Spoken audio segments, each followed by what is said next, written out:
quand First of all, arriverons-nous à décider à l'unanimité when we'll be et à able quel to, prix? Et deuxièmement, how long we'll be jusqu'à able to continue deciding things by où devons-nous unanimity investir and en at what commun et price. sur quelle priorité? And Ce then sont if we are aussi to des questions invest qu'on doit together, se we poser need to know what si nous priorities lançons we're une grande picking out. convention et ne pas le That's restreindre à un seul what we need to point know before we peut-être launch a avec convention. la question du Conseil. Nous devons agir avec une organisation. Nous avons été les premiers à demander une conférence sur l'avenir de l'Europe avec maintenant une révision de notre budget et une convention qui doit faire suite. Je pense que la position de mon groupe est claire et ne vous surprendra pas. Le dernier front, j'en finis là-dessus, il ne vous surprendra pas non plus, c'est l'état de droit. L'état de droit, nos valeurs doivent être notre boussole. Ce qui se joue à l'extérieur de nos frontières est aussi en jeu à l'intérieur de l'Union européenne. Je pense notamment à Orban. Pas un centime ne doit aller à M. Orban. Regardez depuis maintenant 10 ans où notre indifférence nous a mené, la corruption et les discriminations ont explosé dans ce pays. Les médias ont droit sous contrôle diffusent maintenant de la propagande russe. Et les élections ne sont même plus équitables. Je pense aussi à la Pologne, même si le cas est différent. Mais ces dérives, Madame la Présidente, doivent être combattues. À l'heure où d'autres pays pourraient basculer en territoire démocratique inconnu comme l'Italie, other countries are moving into unknown democratic terrain, such as Italy.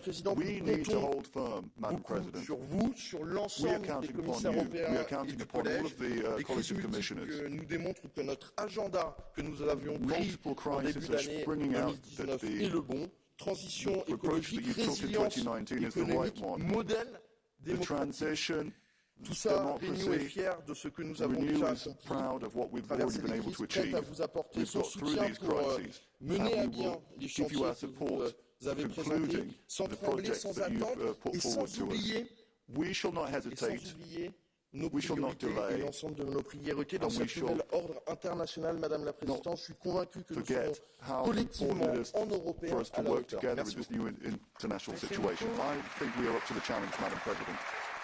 Merci beaucoup, Stéphane. I give the floor now to Ska Keller, the head of the Green Group. Dear Commission President, dear colleagues, and dear Ms. Zelenska, it's a big honor that you are here with us today, and your presence reminds us that while we talk a lot about the problems that we're facing in the EU, the real consequences of this war of aggression of Putin are carried by the people in Ukraine. A brutal invasion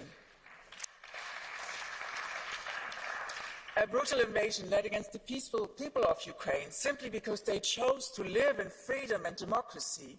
And Putin cannot live with the fact that people live in liberty, with human and civil rights, and that nations work together peacefully. Freedom and democracy, principles the EU was founded on, are the biggest threats to him.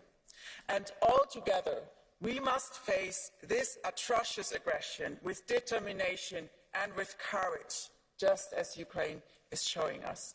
Europe needs to support and continue to support Ukraine in their fight for peace and self-determination, and even scale up those efforts. And the past days have shown that the Ukrainian people are able to resist the attack, and it is now that Europe needs to stand by their side, by your side. While Ukraine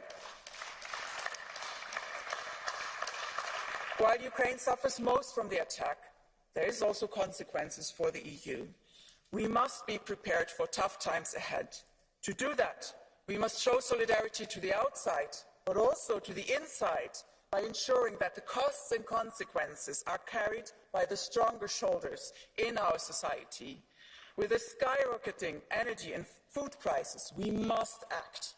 We know that many citizens in our union are fearful of what the winter will bring, fearful of being unable to heat their homes, feed their children, pay their bills. And we cannot turn a blind eye to the situation of the most vulnerable people in our union. Already now, every fifth person in the EU lives in poverty, and the scale of the increasing prices means that many more households will be at risk. It is our duty to ensure that people who are struggling get support, and that the greed and profits of a few don't lead to misery of many.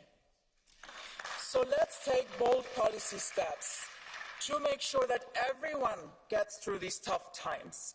And I welcome the Commission President's proposal to skim off windfall profits from energy companies, something that we as Greens EFA Group have been calling for since the beginning of this crisis. The only true way to end our energy dependency is, on the one hand, to use less energy, and on the other hand, to produce more renewable energy. Sun and wind provide us with much more power than we could ever possibly use. So let's profit from that. Fossil fuels have been a driver for ecological disaster and for dangerous dependency. Renewables are the true catalyzers for peace, security and stability. Now is the time to scale up investments into renewables, to put solar on every roof, insulate buildings and make sure sun and wind carry us into a new era of sustainable and affordable European energy production. And let's make no mistake, Commission President and colleagues, the climate crisis is probably the biggest political test for our generation. All over Europe, we experience the devastation the climate crisis is bringing and will bring to our continent and to the world. This summer, massive droughts and heat waves have paved the way for wildfires, killing a substantial amount of our harvest as well, and led to thousands of deaths that came prematurely. The cost of non-action is immense. It is time to act and to quickly build a brighter, cleaner future, to capitalize on the enormous potential that the green transition brings in terms of sustainable economic development, well-paying and future-proof jobs, cleaner air and better quality of life for our citizens. Dear colleagues, dear Commission President, Putin's war against Ukraine is also targeted at our EU values and at democracy. In order to stand strong against opponents and threats, we have to defend those values within the EU and without exception. And I'm grateful for your strong words on rule of law, Commission President. However, we have heard very promising words before. What we're lacking is action. Thanks to Parliament, we have instruments at hand, but now they need to be used, including the rule of law conditionality. Dear Commissioner President, please respect the conditionality instrument and the political will of this Parliament. No money should be given to the governments of Poland and Hungary unless they clearly return to the path of rule of law.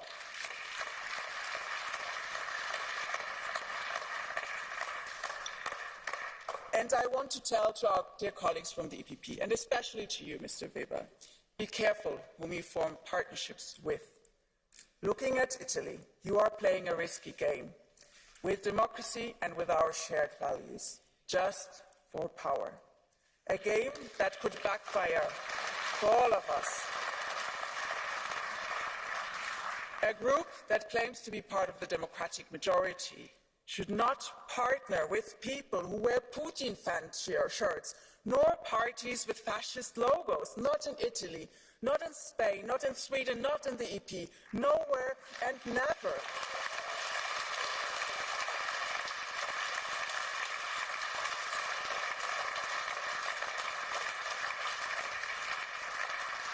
And it is a bit awkward that I say this as a Green, but the centre-right has a very important role to play in Europe, and part of this, together with all of us, is to ward off the extreme right. And if you open the door to them, you are doing a big, big disservice to Europe, but I believe also to your own party. Dear Commission President and dear colleagues, yes, the State of Union is full of challenges stemming from the war in Ukraine, to the rule of law, to the climate crisis. We are facing a big test. However, I am convinced that the EU has the strength to face these challenges if we work together. Work together towards a new energy independence, a climate-neutral continent, and, maybe most importantly, for a European Union that deserves and maintains the trust of our European citizens, founded on values, founded on solidarity. Thank you very much. Thank you, Ms. Keller. And now I give the floor to the chair of the ID group, Marco Zanni. Onorevole, prego. Grazie Presidente, Madame Zelenska, benvenuta. La sua testimonianza qui oggi è importante ed è importante il fatto che anche oggi abbia avuto la dimostrazione che da quest'Aula e da queste istituzioni il supporto trasversale al popolo ucraino contro l'aggressione russa continuerà.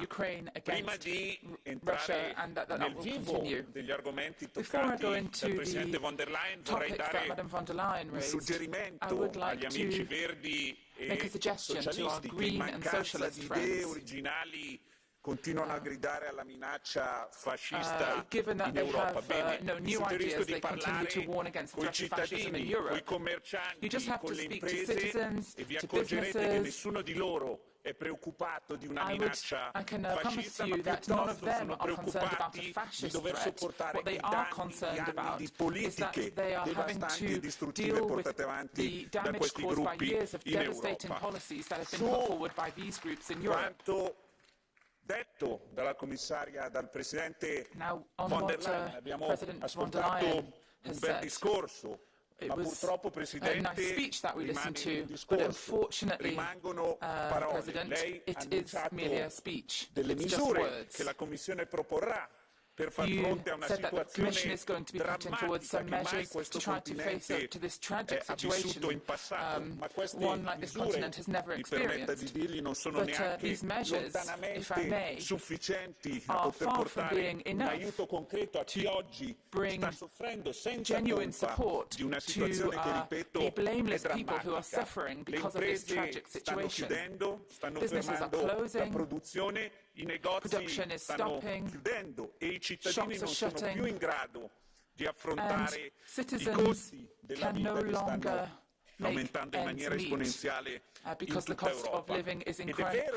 come lei ha ricordato, che la colpa principale di questo non risiede nell'Europa, ma di chi ha portato avanti un'aggressione ingiustificata. Ma dal 24 febbraio in poi l'Europa è responsabile di proteggere i propri cittadini di fronte alle conseguenze che potevamo immaginare e sapevamo sin dall'inizio ci sarebbero state. E la colpa dell'Europa è stata quella di non aver agito in tempo. Lei qualche giorno fa ci ha ricordato che la democrazia ha un costo. È vero, se vogliamo la democrazia ci sono dei processi che dobbiamo sopportare, c'è un dialogo, c'è un confronto e poi le cose si fanno. Ma questa non deve essere una giustificazione a una non azione e a un ritardo che purtroppo è responsabilità di alcune istituzioni europee.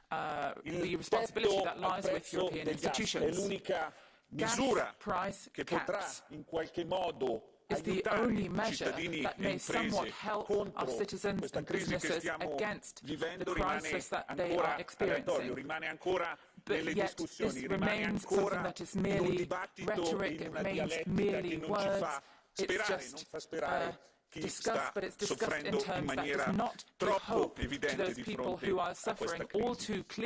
E a questo grido di aiuto, a questo appello a un'azione concreta e rapida di fronte a una situazione che è critica, faccio anche un'altra riflessione più interna ai meccanismi dell'Unione Europea e al lavoro che la Commissione Europea ha portato avanti sin dal 2019. Nel mio paese c'è un detto che dice che solo gli stupidi e gli stolti non cambiano idea. Ecco, io credo che la Commissione Europea debba fare il suo questo detto e guardare a quanto proposto ai pilastri di quello che erano il programma nel 2019 e capire che alcune cose vanno riviste. Il mondo nel 2019, quando queste norme, quando questi piani sono stati pensati, è un mondo che è totalmente cambiato, è un mondo che sappiamo non esisterà più. Le lancette del tempo non torneranno indietro. Abbiamo bisogno quindi che sul Green Deal e su alcune politiche commerciali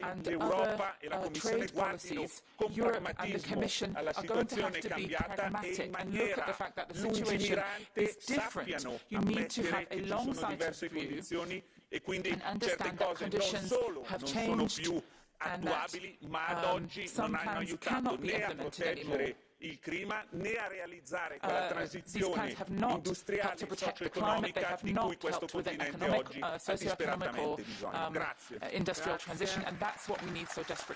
Do la parola adesso a Raffaele Fitto per le CR. Grazie Presidente. Presidente von der Leyen, anche io a nome del gruppo dei conservatori voglio rivolgere un saluto, un benvenuto, un pieno sostegno alla signora Zalewski e ribadire in questa occasione quanto sia utile e fondamentale lanciare da quest'Aula un messaggio di chiarezza e pieno sostegno europeo. Il suo discorso quest'anno sullo Stato dell'Unione è sicuramente il discorso più difficile degli ultimi anni, perché il contesto nel quale ci troviamo è certamente un contesto veramente complesso, non solamente per quanto sta accadendo in questi giorni, ma perché veniamo da un periodo difficile, prima la pandemia e dopo lo scoppio della guerra. Ed è importante, non è formale ma è sostanziale, esprimere con chiarezza, anche e soprattutto in questa circostanza, una condanna forte di quella che è stata l'azione della Russia, di quello che è il comportamento della Russia. Esprimere un pieno e solidale sostegno, anche fattivo e concreto, all'Ucraina, nell'azione di ogni giorno da parte dei governi e da parte di queste istituzioni europee.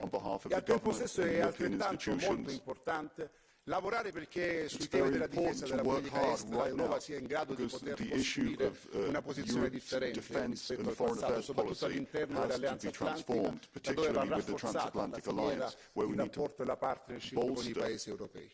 Ma è chiaro che tutto questo ci porta oggi ad esprimere una valutazione che non può che essere di pieno sostegno ad una linea non semplice ma che va portata avanti con forza, che è quella del sostegno alle sanzioni, perché solo con le sanzioni si possono ottenere questi risultati e questa azione sul tema delle sanzioni è decisiva rispetto anche alla necessità però di invertire un'azione dal punto di vista della quotidianità. E qui serve unità e tempestività, serve unità, Presidente von der Leyen, non unità di facciata, unità vera all'interno del contesto europeo. Serve per poter affrontare due grandi questioni, quella dell'energia e quella degli interventi verso famiglie e imprese, per poter sostenere la crisi di fronte alla quale noi oggi ci troviamo. Ed è chiaro che in questo contesto noi abbiamo bisogno di risposte chiare. Il tetto del prezzo del gas è una di queste, così come il disaccoppiamento del prezzo tra il gas e l'energia, scelte coraggiose. Io le voglio fare un esempio concreto per spiegare il senso della speculazione in atto e della necessità di intervenire. Ebbene, noi abbiamo nei giorni scorsi, il 9 di settembre, assistito ad un Consiglio europeo dei ministri dell'energia che hanno dato un segnale molto positivo e chiaro. Subito dopo, il 12 di settembre, il prezzo del gas è sceso sotto i 200 euro. Il 26 di agosto era oltre 330 euro. Nei giorni scorsi, in queste ore, il prezzo del gas sta risalendo perché il segnale che arriva dal contesto delle istituzioni europee non è positivo. Ecco perché noi abbiamo bisogno di una risposta forte, ecco perché tutti gli Stati membri devono realmente essere consapevoli della difficoltà che c'è di fronte e su questo c'è bisogno anche di tempestività, perché tutte le programmazioni, da quelle della coesione, penso alla programmazione 2021-2027, ai PNRR, scontano il prezzo di aver avuto un'analisi di contesto nelle loro scelte che è precedente allo scoppio della guerra. Dobbiamo avere maggiore flessibilità sull'utilizzo di queste risorse e al tempo stesso dobbiamo lavorare con convinzione per dare una unità vera al contesto europeo. Vedete, io ho ascoltato le dichiarazioni che ci sono state da parte dei colleghi presidenti degli altri gruppi. Io capisco la necessità anche di polemizzare rispetto alle elezioni nazionali dei vari paesi, ma non è questa la strada. Anche io ringrazio le due ragazze che hanno accolto i profughi ucraini. Sono due ragazze che rappresentano certamente un bel esempio, però consentitemi, questo esempio rappresenta anche per esempio tutto quel fronte di governi e di paesi a partire dalla Polonia che hanno aperto le braccia e operativamente hanno dato una dimostrazione eccezionale in tema di accoglienza, quando si trattava di accogliere i profughi che scappavano dall'Ucraina. E allora dobbiamo essere consapevoli che l'unità non può essere ricercata qui dentro andando allo scontro, L'unità deve essere vera, sostanziale, evitando di utilizzare l'arma dello Stato di diritto quando non ci serve e soprattutto evitando di utilizzare il furore ideologico che non ci accompagna da nessuna parte in positivo. Lo dico ai nostri colleghi, noi nei prossimi mesi probabilmente lavoreremo su fronti comuni. We'll be working on a lot of issues together in our common interest. We don't need this kind of political polemics. Un senso di maturità e di responsabilità. It shows immaturity and a sense of irresponsibility. We want a serious Europe that is capable of working together with national governments. That is the path we should be following. In this context, I hope that we can find a good balanced approach. Democracy isn't just for when it suits you. It's not just for when people vote the way you want them to vote. Sia quando si vince che quando si perde, whether we dobbiamo lose or rispettare whether you il win an mandato dei election, cittadini. you have to Solo così riusciremo a respect the citizens' costruire un'Europa mandate seria, to its credibile, che politicians. possa That's the only way we can have affrontare a le serious, sfide del incredible futuro. Europe Grazie. that can take on the challenges of the future. Thank you. Grazie, Onorevole Fitto. Now I give the floor to Manon Aubry on behalf of the Left Group.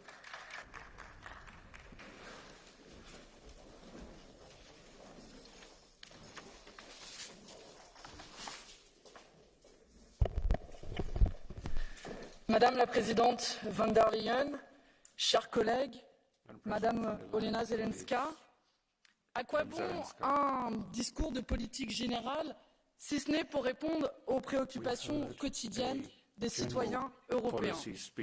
Alors, pour vous les rappeler, Madame Von der Leyen, je suis venue ici avec les factures que des citoyens m'ont demandé de vous montrer.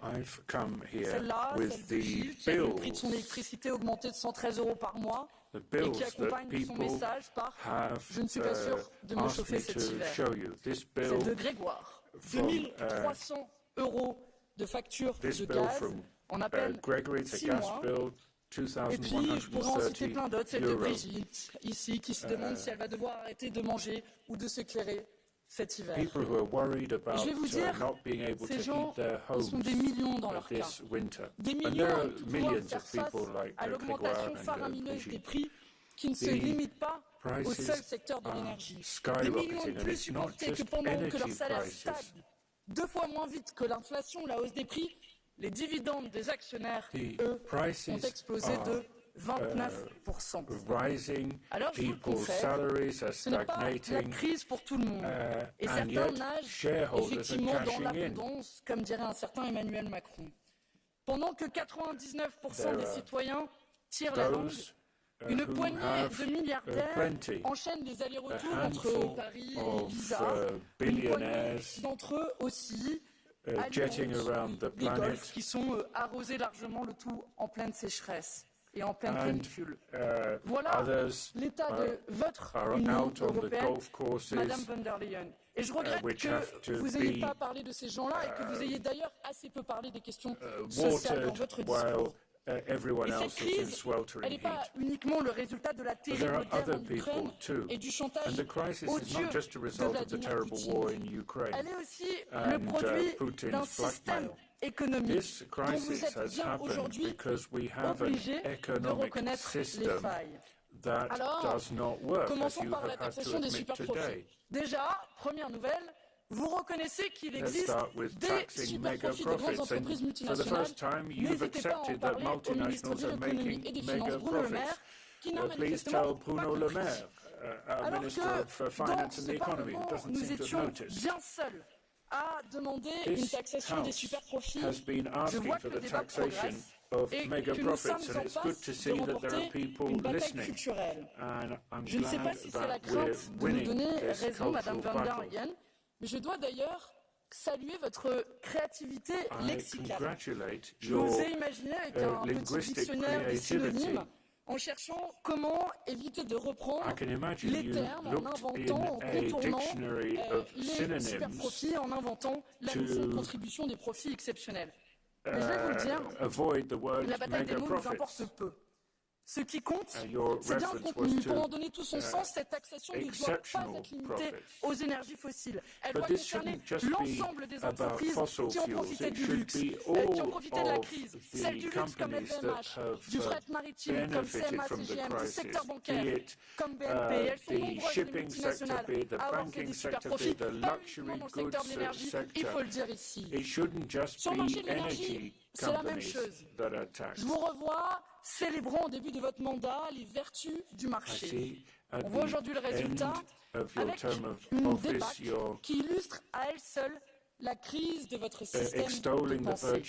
Rendez-vous compte que la première puissance économique mondiale, l'Union européenne, en est réduite à croiser les doigts pour que le blackout ne soit pas trop nombreux cet hiver et que les gens puissent encore avoir les moyens de simplement s'éclairer ou se chauffer.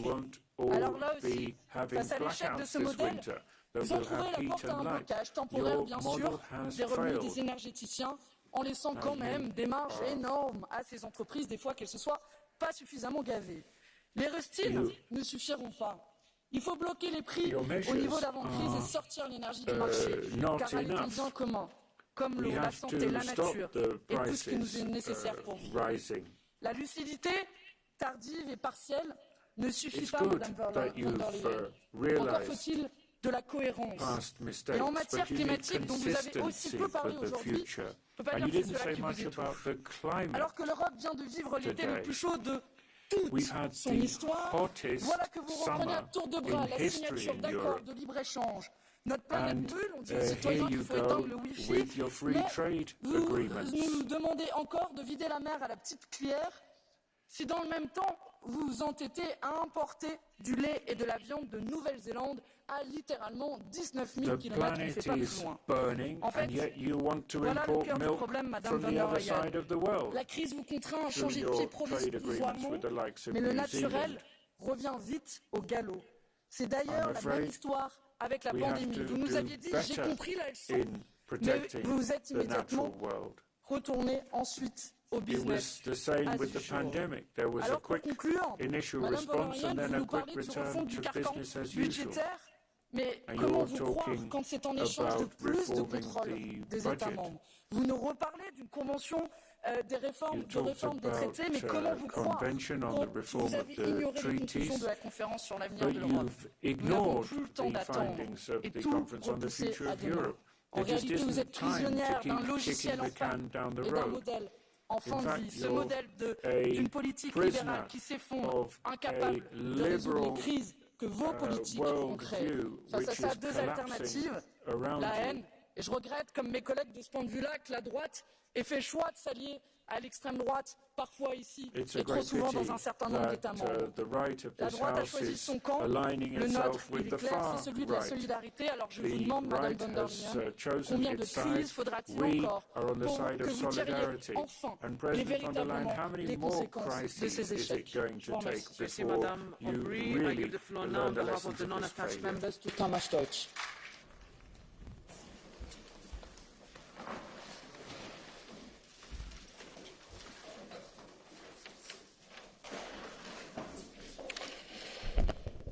Tisztelt kollégák, először engedjenek meg egy megjegyzést a zöldek képviselőjének hozzászólása kapcsán.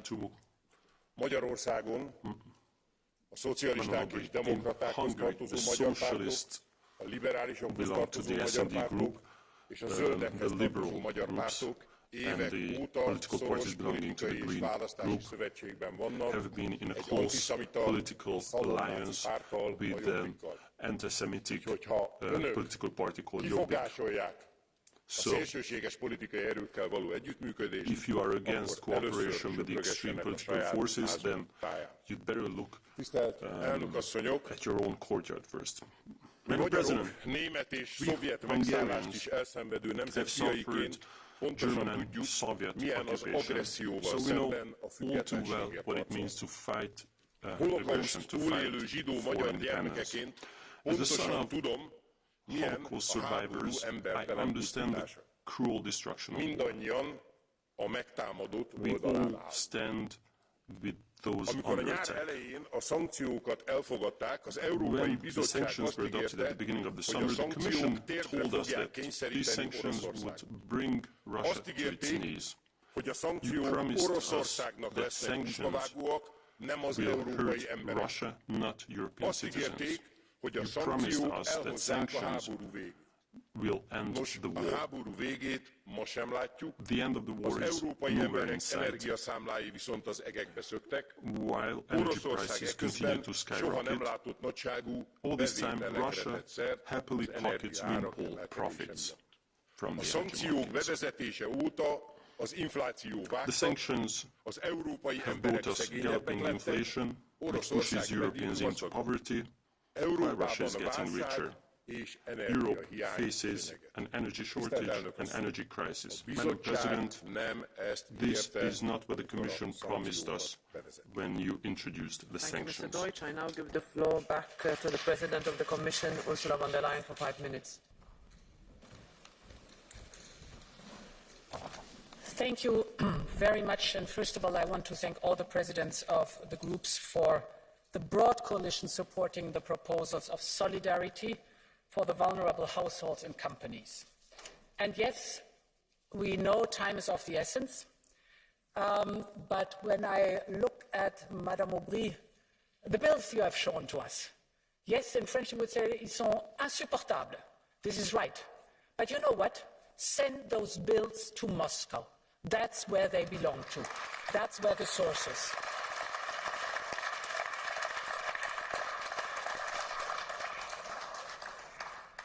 I have a plea to this Parliament. You all rightly so say, speed, speed, speed. Time is of the essence. You've done phenomenal things with the digital COVID certificate. Please do that again with Repower EU.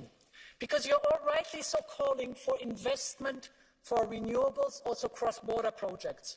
Here are more than 300 billion euros that could be invested to cross-border projects. You're calling for the permitting process that it has to be sped up. Well, the permitting process, the reform is in Repower EU. You're calling for stabilizing the ETS prices. It's in Repower EU and 20 billion fresh money. So please speed up. I have the same call and plea to the European Council and the Member States. Please speed up because we really need you to do again a miracle like in the COVID times. Now, Stéphane Séjourné, you're right, we must call out Putin's lies, and I want to look at the issue of food. Nothing in our sanctions prevents Russia from exporting food and fertilizers to vulnerable countries. We have to say that over and over again because it's the truth. And Russia just says the opposite, which is a lie. Russia has blocked Ukrainian harbors, a very simple truth. And our solidarity lanes, together with the UN deal that was really helpful, have now enabled that more than 10 million tons of grains have left Ukraine. Today, 30% of Ukraine's grain exports are going to low and middle income countries in Africa, Middle East and Asia. So it's Ukraine's grain that has made prices drop again. Prices for maize and wheat have decreased by 20%. They're almost back to pre-war levels. So we should be very clear in our messaging. Fact is, Putin has created the food crisis. Europe and the United Nations are working to put an end to that. That's the truth. And on agriculture, Europe is a top agri-food producer and exporter, and that's a great pride. And it gives a special responsibility in times when so many countries simply don't have enough food. This is why, as you know, we have decided to allow the cultivation of any crops on set-aside land for the next harvesting season. We know that farmers are also coping with high prices for energy and for fertilizers, and therefore less than a month into the war, we triggered for the very first time the crisis reserve under the Common Agriculture Policy. This frees up to 500 million euros for the most affected farming sectors, and member states can top this up with another 1.4 billion euros for European rural development funds. Keep in mind, member states can also use the revenues from the solidarity contribution we just put on the table as a proposal of the oil and gas companies to support fertilizer production in Europe. But finally, and again this goes for the whole energy crisis, there's one simple truth that applies to both energy and fertilizers. The more we save, the less we pay, and the less fossil fuel-based fertilizers we use, the less dependent we are on fossil fuel imports. In the last month, globally but also across Europe, each and every one of us felt more clearly than ever before the immense impact of the global climate crisis, and you've mentioned it all. The heat records, the heavy rain events, the floods, the devastating droughts destroying crop and livelihoods. They urge us to move more swiftly than ever together. We need a resilient and sustainable agriculture that preserves biodiversity and, above all, the healthy, fertile soil. And that can cushion all the aforementioned disasters. Therefore, our discussions on chemical pesticides and mineral fertilizers are crucial, using the natural resources entrusted to us in a careful and preserving way. Many thanks. Thank you very much. I give the floor now on behalf of the Council, the Minister of European Affairs, Mikuláš Bek.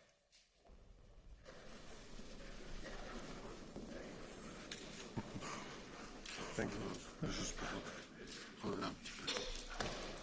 Thank you very much. President Metsola, President von der Leyen, honourable members, ladies and gentlemen, let me start by thanking you, President von der Leyen, on behalf of the Council for your cooperation and leadership in these uncertain and challenging times that Europe is witnessing since Russia launched its war of aggression against Ukraine and its people. Russia is fighting not only against Ukraine, but also against our values and principles. For this reason, the Czech presidency will never cease to support Ukraine's sovereignty and territorial integrity using all the means at the EU's disposal, which includes, inter alia, providing all the political, military, economic and humanitarian assistance that Ukraine may need. The challenges we face are manifold, and their combined impacts are taking a high toll on our populations, especially the most vulnerable, and on our economies. These challenges also present risks for our ambitious EU agenda. We need to address the immediate challenges while keeping our long-term goals very much in mind. It's no easy task. President von der Leyen, you have given us a lot of food for thought. You have addressed the most pressing issues that require our full collective attention, and the Council will no doubt give its political support to meeting these objectives. President von der Leyen, in a number of your previous speeches, you referred to Czech President Václav Havel, and I thank you for that. And indeed, as Václav Havel once said, the task ahead of Europe deserves careful and thorough reflection. Madam President, you can count on our presidency to help you rethink, rebuild and repower Europe. Addressing this hemicycle in July, Prime Minister Fiala outlined our priorities, which largely align with yours. The most urgent tasks are to address the various dimensions of the war on Ukraine, bring genuine energy security, strengthen Europe's defence capabilities, secure the strategic resilience of the EU economy, and ensure the resilience of our democratic institutions. Energy security and mitigating high energy prices is our most pressing task. I welcome that the Commission is today following up with its proposals on some of the measures discussed by the Council last week. We are determined to work around the clock on these proposals and reach an agreement among the Member States at the next meeting of Energy Ministers scheduled for the 30th of September. However, the situation we are facing is very difficult, and complex European response is necessary. Therefore, we welcome the Commission's intention to come up with further measures in the following weeks. All of this we have to keep in mind while not forgetting about our long-term goals, namely the green and digital transitions. And of course, we will also follow up on the recommendations of the Conference on the Future of Europe. The Council will do its utmost to progress at pace on the many initiatives already on the table and on the new ones to come. Finally, we welcome the Commission's letter of intent, which the Council will discuss next week, together with the annual foresight report. We look forward to continuing the dialogue among the three institutions on our common priorities for the next year. The Council will then, in November, discuss the new Commission work programme with a view to the next joint declaration on legislative priorities. Our joint programming can help us and our three institutions achieve results in a focused and targeted way. Let me reaffirm the Council's commitment to this process and assure you that the Presidency will continue to be a determined and sincere partner. Thank you for your attention. Thank you very much, Mr. Beck. We go now to the colleagues, starting with Siegfried Mureşan for 1.5 minutes. Thank you, President. President von der Leyen, dear colleagues, we are all witnessing this year the people of Ukraine standing up for European values. We admire their resistance, their fighting spirit, and we are inspired by this here in the European Parliament, and millions of citizens are inspired across the European Union. Wanting to live in freedom, in democracy, deciding one's own future, this means defending European values. Ukraine has a European path. We here in the European Parliament are convinced of this. We have done all we could for the people of Ukraine since the beginning of the crisis, and we will continue to do so. This is why, President von der Leyen, long before EU accession will be possible, we support what you have presented today on working towards bringing Ukraine closer to the single market of the European Union, because that means freedom of movement for people, for goods, for services, for capital. It will mean the European Union and Ukraine going closer together, more possibilities to rebuild Ukraine and to develop Ukraine. We shall support this initiative, firstly. Secondly, more measures and quicker measures to support citizens in the European Union.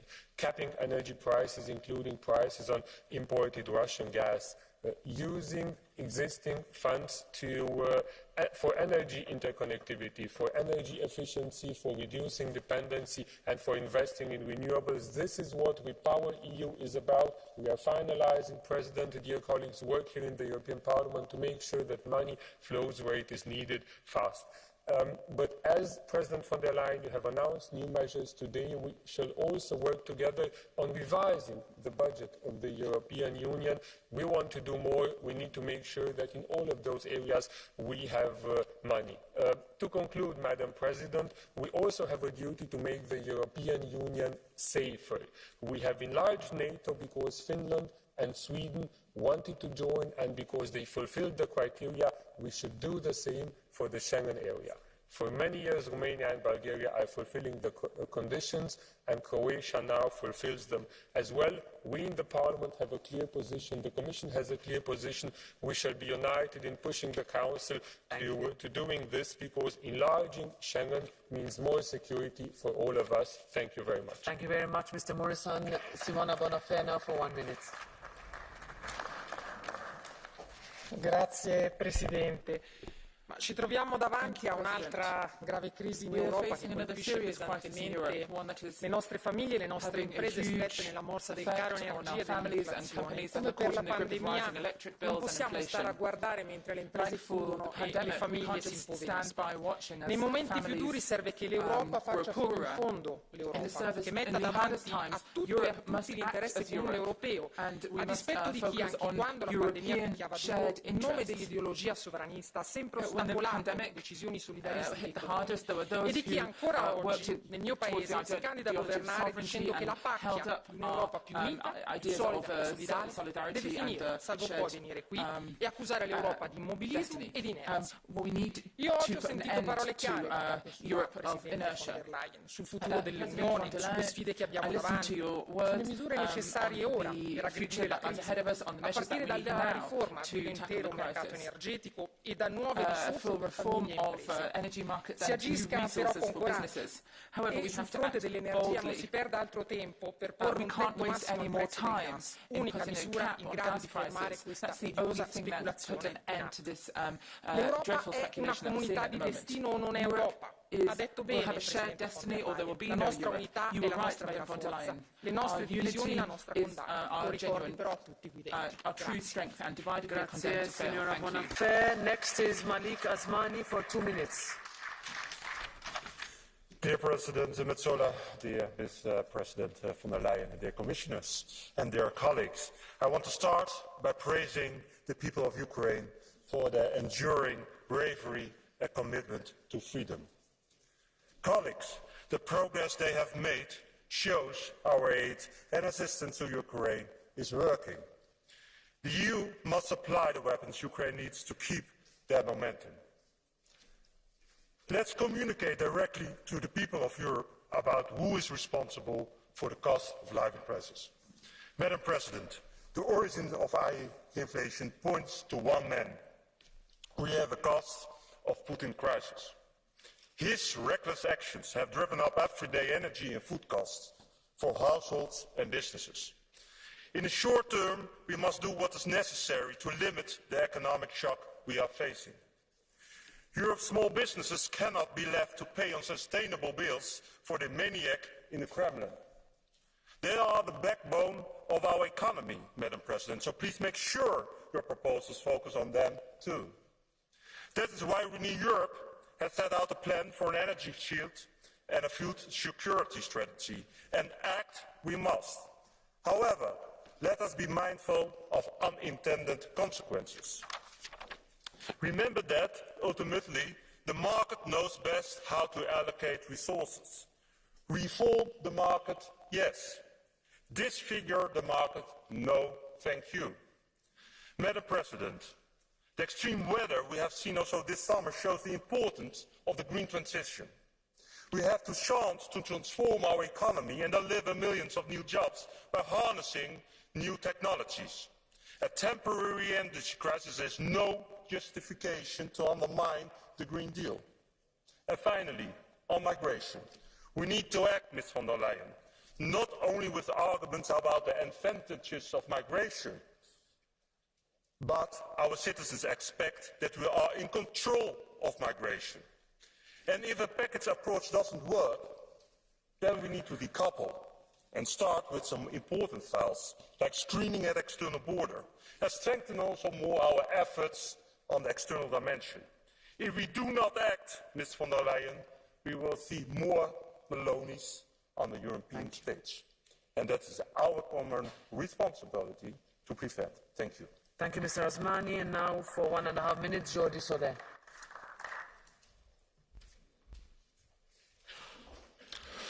Madam President, confronted with a Russian invasion of Ukraine, the EU has provided a firm and united response.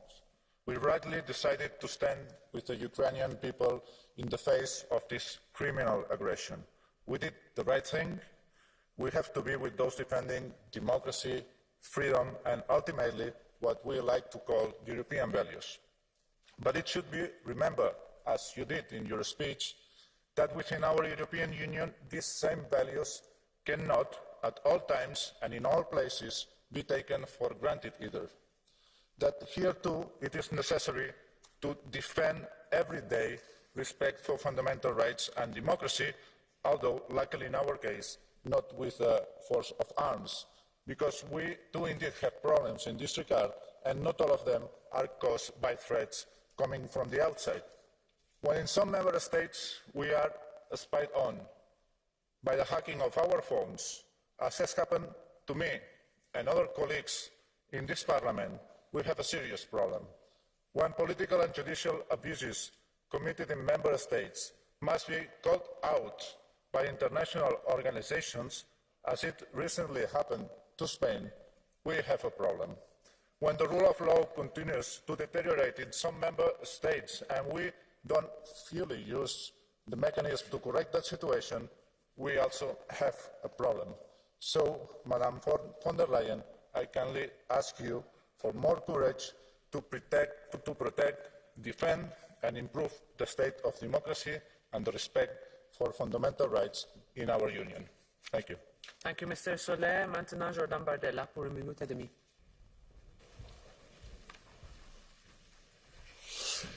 Merci Madame la Présidente du Parlement, Madame la Présidente de la Commission européenne. Nous y sommes, voilà les peuples d'Europe au pied du mur. Si l'état d'urgence énergétique doit aujourd'hui être déclaré, la guerre n'y est pas étrangère, mais ce sont d'abord et avant tout vos errements successifs que nous payons aujourd'hui.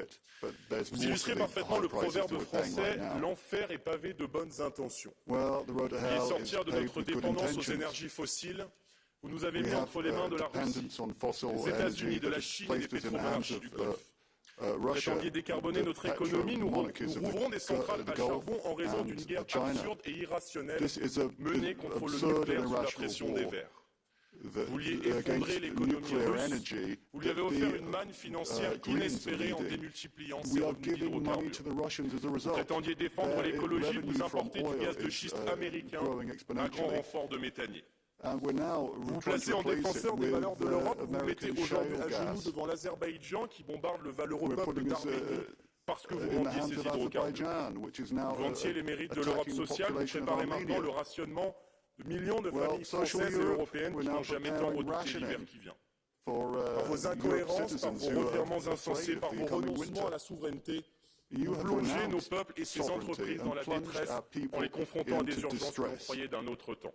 La baisse de la TVA sur l'énergie, le retour à une saine maîtrise des prix par la sortie du marché européen de l'électricité, la taxation des superprofits comme le soutien indéfectible à la filière nucléaire sont autant de mesures indispensables pour empêcher que nous ne revenions à l'âge de pierre économique. Madame von der Leyen, partout les peuples d'Europe sont en colère. Il n'est pas loin le temps où ils vous demanderont avec la sévérité d'un juge devant le coupable qu'avez-vous fait du rêve européen. Je vous remercie. Now I give the floor to Beata Szydło for 2 minutes, please.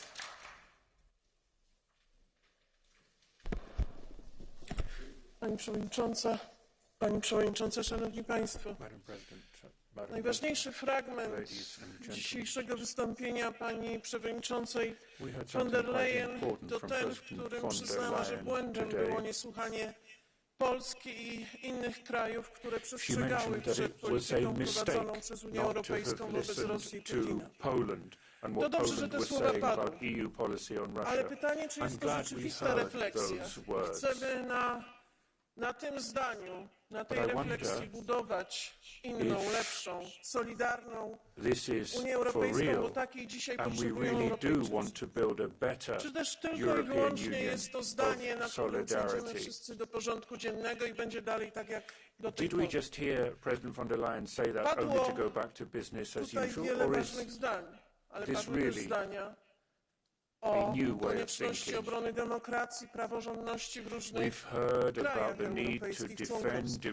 Tak, Unia Europejska musi stać na straży demokracji i musi stać na straży praworządności.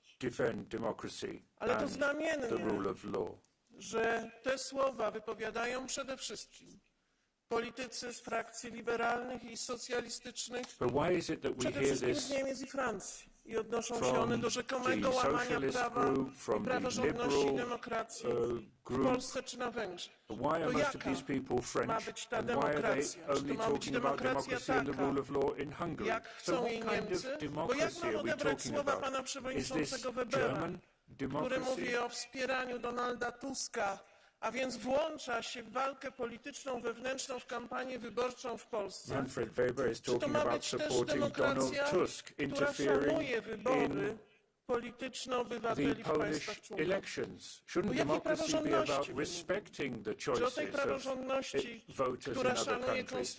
What kind of rule of law are we talking about? Are we talking about the kind of rule of law which respects our treaties and the constitutions of member states? Or are we talking about the kind of rule of law that suits the Germans, the French, the rich people with a particular view of the world? We need solidarity and unity. There is a war going on the other side of our border. We have to unite. We have to build solidarity to stand up to Putin. We have to learn the lessons from the past.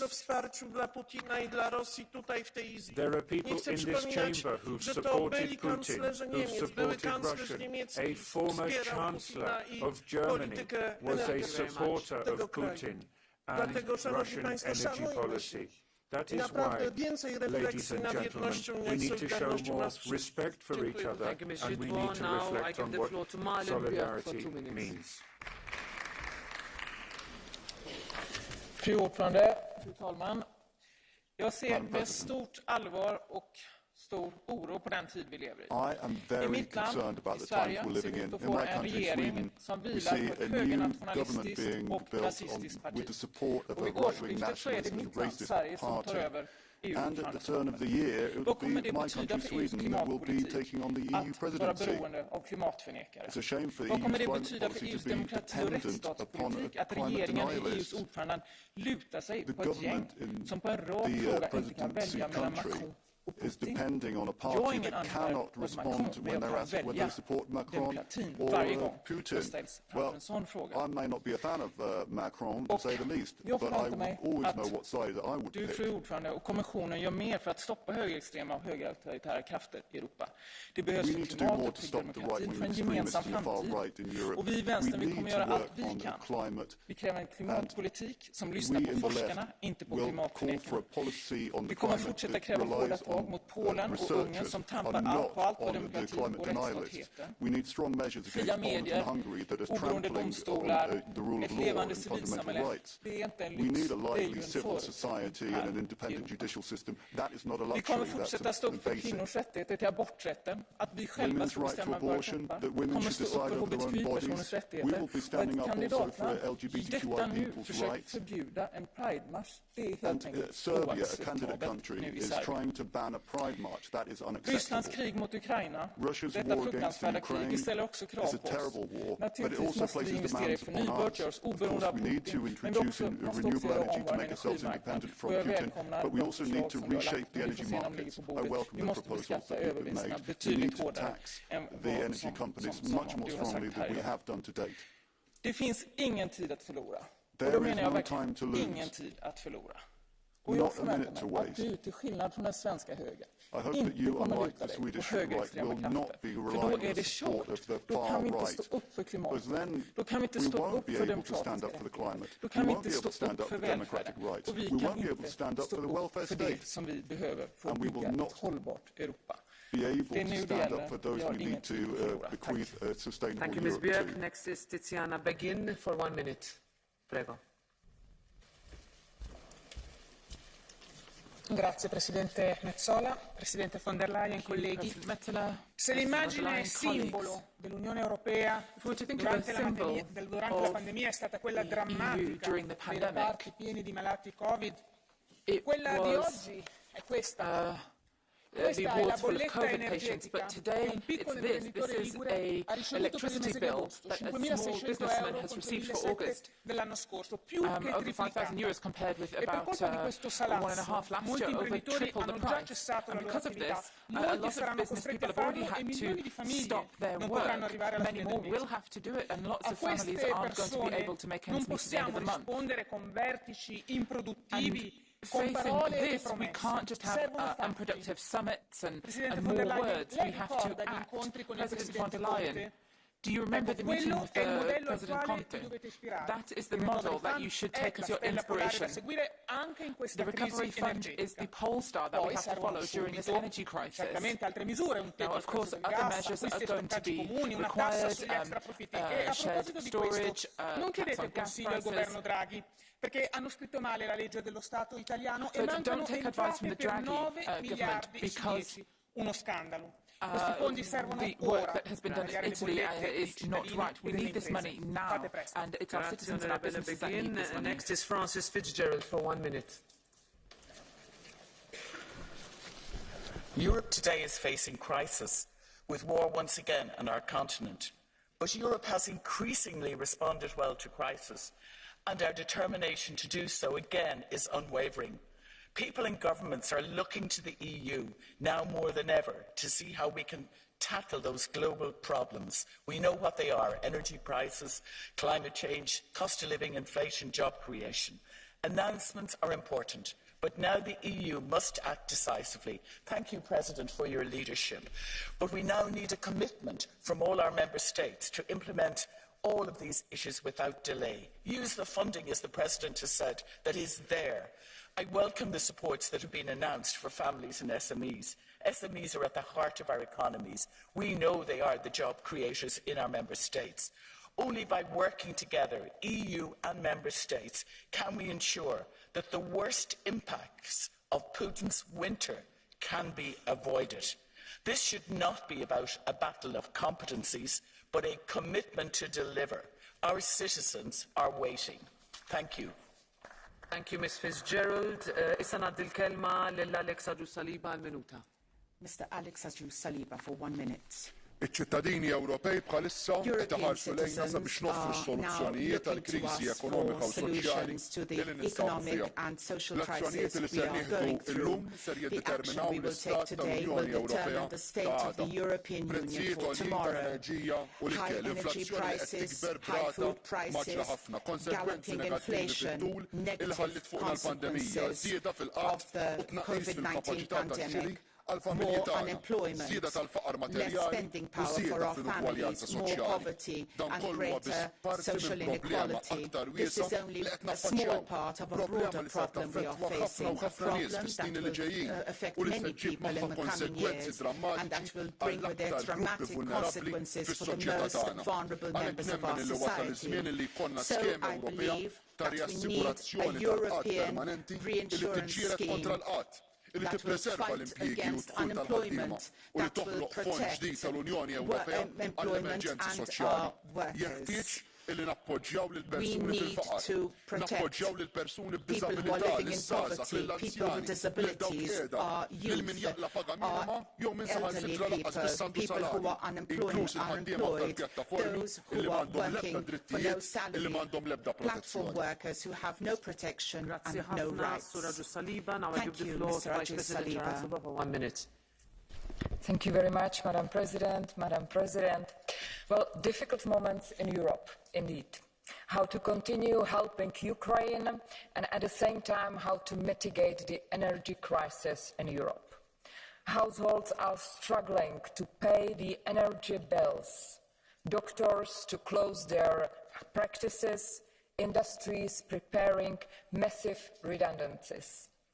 There is a French, German, Spanish way how to deal with this crisis. It's time to decide what we must do at European level to help citizens in their current struggle and those industries heavily affected.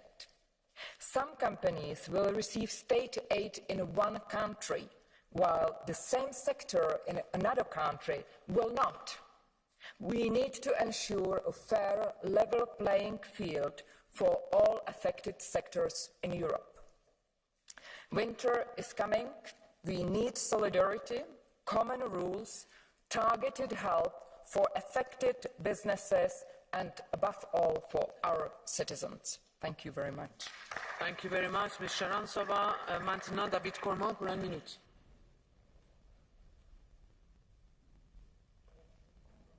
Présidente, Madame la Présidente, merci pour ce discours et puis merci à cet hommage public que vous avez fait aux écologistes en parlant des précurseurs qui avaient pensé dès les années 70 que le fossile avait ses limites. Je dis hommage public parce que vous n'aviez pas cité, mais je sais que vous pensez nous accompagner. Madame la Présidente, pour les efforts que nous allons devoir faire pour la transition in the efforts that we're going to have to make for the green transition that we want to see, we need to have the financial means for that. And there's a fundamental political question here. When you want to finance change, you have to ask your question, who is going to pay? Now you have Notre conviction est qu'il ne faut pas réduire la fiscalité aux super put forward an exceptional tax on super profits, but we need to look at profits in general and financial transactions and so forth. You know that for the recovery plan and future recovery plans, we have been discussing fair taxation. And to do that, we need your support to ensure that member states will work together. Also, you said that we were visionaries 40 years ago, and now we are asking you to understand that hydrogen is not the magic recipe to solve all of our problems. We want to focus on developing renewable energies in a decentralized manner. Thank you very much. Merci, Monsieur Cormand. Next is Gunnar Beck for 1.5 minutes. Thank you, President.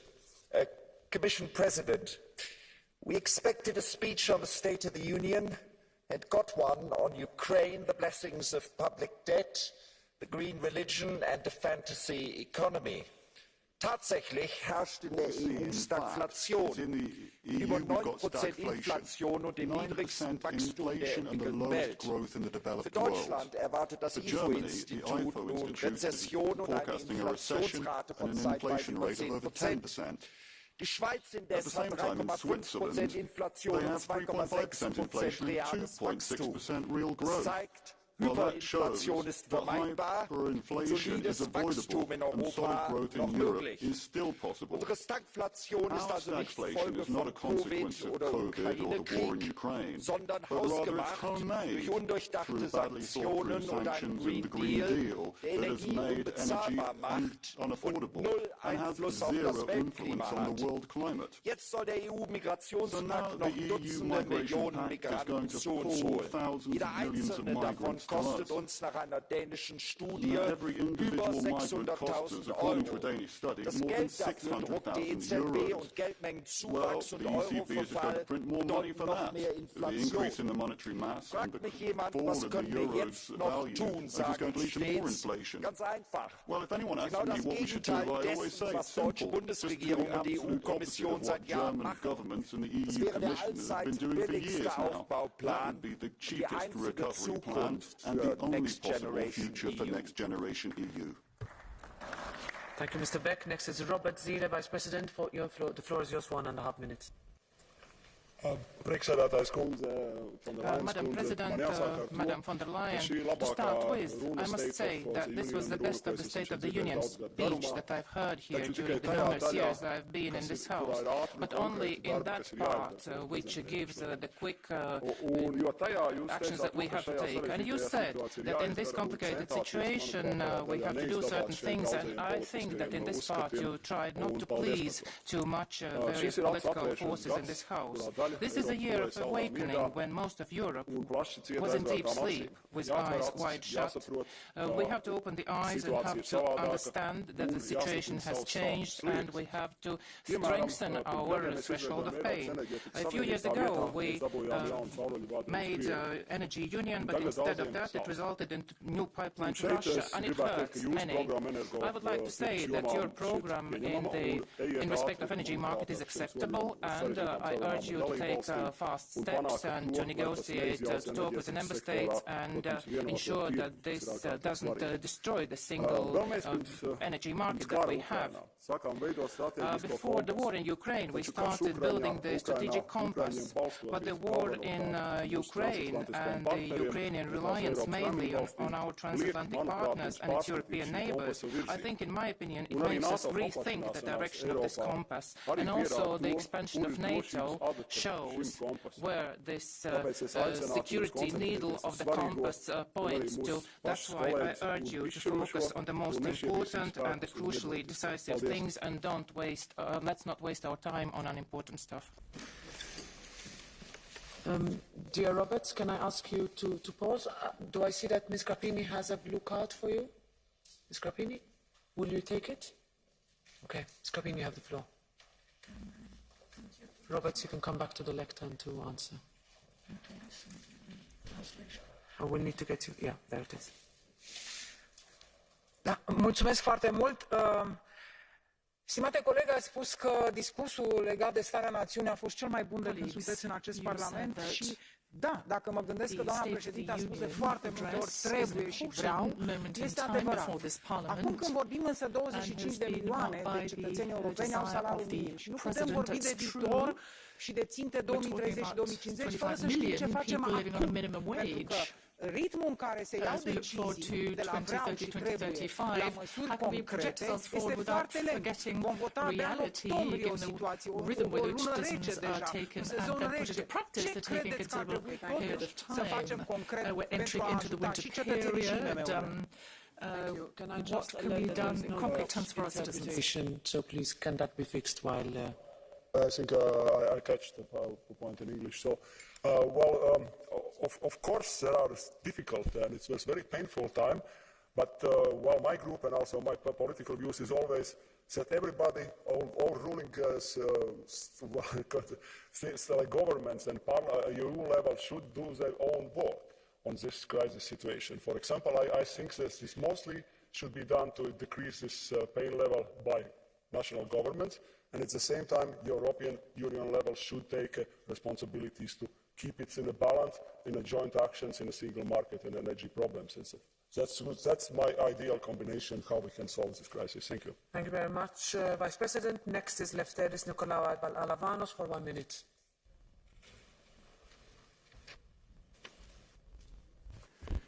Η ομιλία της Προέδρου ήταν ένα πολεμικό παραλήρημα. Γιατί την ευρωπαϊκά μονοπόλια που αξιοποιούν πολύμορφα τον υπεριαλιστικό πόλεμο, τις κυρώσεις κατά της Ρωσίας, τώρα παίρνουν θέση για την ανοικοδόμηση της Ουκρανίας. Οι λαοί λοιπόν να μην διαλέξουν πλευρά στον υπεριαλιστικό πόλεμο. Στην αναμέτρηση ΗΠΑ Ευρωπαϊκής Ένωσης ΝΑΤΟ με τη Ρωσία και την Κίνα. Η ιδέα ευρωπαϊκή σας λύση για το ενεργειακό κόστος πραγματικά εκβιάζει τον λαό. Πληρώστε ή παγώστε. Όμως η εκτείναξη της ακρίβειας ξεκίνησε πολύ πριν το πόλεμο. Αιτία είναι η ευρωενωσιακή πράσινη μετάβαση, η απελευθέρωση της ενέργειας, η απολιγνητοποίηση, η θωρακίζουσα κερδοφορία των ομίλων. Και βέβαια το ότι η ενεργειακή κόλωση θα μοιραστούν τα κέρδη τους με το λαό αποτελεί κοροϊδία. Το καπιταλιστικό σύστημα που εσείς υπερασπίζεστε στερεί το 2022 και τα στοιχειώδη. Γεννά κρίση, πολέμους, εκμετάλλευση, προσφυγιά. Η Ευρωπαϊκή Ένωση μόνο χειρότερη. Λύση θα δώσουν οι λαοί, διεκδικώντας δραστική μείωση των τιμών και πλαφών σε καύσιμα, ενέργεια, κατάργηση άδικων φόρων, ενέργεια κοινωνικό αγαθό, όχι εμπόρευμα, με το λαό ιδιοκτήτη του πλούτου και αποδέσμευση από την Ευρωπαϊκή Ένωση.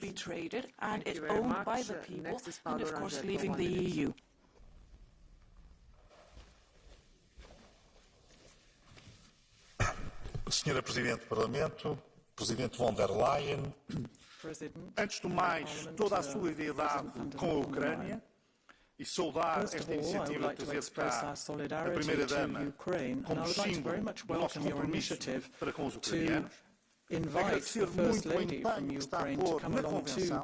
the session today to express our solidarity with Ukraine and the Ukrainian people. And I would like to thank very much the commitment that you have made for this work on behalf of the EPP, because obviously, in order to be prepared for the challenges of the future, we need this kind of support from you. Now, during the course of your speech on the State of the Union this morning, on a number of occasions, you've made reference to the errors we've made in the past, which have led to this dependence on Russia.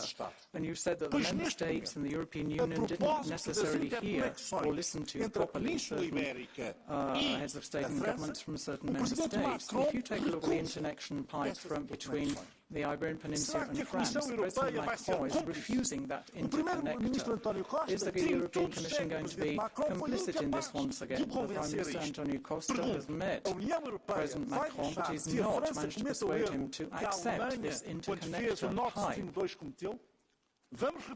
we're seeing that France is refusing progress, so are we going to make the same mistake, repeat the mistake we made with Nord Stream 2, and have that kind of energy dependency? We've got excellent solutions elsewhere as well, including Italy, but the Iberian Peninsula could provide this response to the energy situation. So how is the European Commission going to reply to Mr. Macron?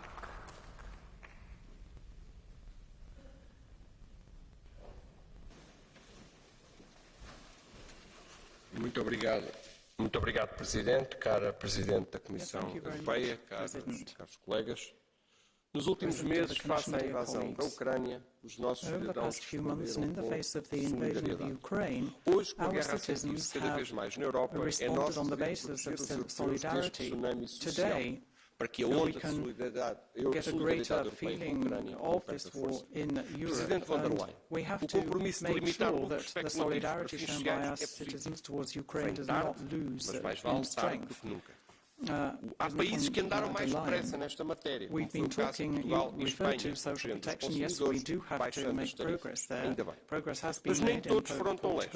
Esperamos agora a determinação da Comissão e que acabe o fim de arrastar os pés no lado. Baixar a fatura energética de famílias e pequenas empresas. Novo juro que venha para ficar, para nos proteger dos efeitos do desemprego. Futuro com mais igualdade, sem populismo e protected from the effects of unemployment, and we want a future without populism, and we really have to act now so that the winter does not freeze the hopes and expectations of our Europeans. For 1 minute. Sehr geehrte Präsidentinnen, die Lage der Union könnte kaum angespannter sein. Putin führt Krieg, auch einen Energiekrieg gegen ganz Europa. Und jetzt heißt es klug und geschlossen dagegen halten, sonst droht Europa in einen Wutwinter zu schlittern. Jede Energiequelle hilft jetzt, Insolvenzen und soziale Verwerfungen zu verhindern. Wir brauchen alle verfügbaren Kapazitäten. Jetzt einen Bogenmarker zu machen, ist vermessen und realitätsfern. Energie muss nicht nur vorhanden sein, sie muss auch bezahlbar bleiben, und zwar quer durch die Gesellschaft. In dieser Krise Marktverwerfungen entgegenzutreten ist richtig, aber Frau von der Leyen, die EU-Kommission darf und wird keine carte blanche bekommen, um dauerhaft in den Binnenmarkt einzugreifen. Das wäre keine Not, sondern Planwirtschaft. Europa muss jetzt auf eine befristete Strompreisbremse europäisch einkaufen, vernetzte Infrastruktur, strategisch neue Energie- und Diffusionsenergie setzen. Ein zukunftsreiches Europa braucht doch noch ganz andere Energien, Energien für Reformen, eine Reform der Fiskalregeln, endlich wieder straffen, ohne neue Schuldenberge aufzubauen, Reformen auch für die EU, und das, Frau Kommissionspräsidentin, war Ihr Versprechen auch heute. Jetzt ist es an Ihnen, das einzulösen. Wir warten auf konkrete Schritte mit einem Verfassungskonvent, um Europa wieder fit zu machen, nicht nur für diesen Winter.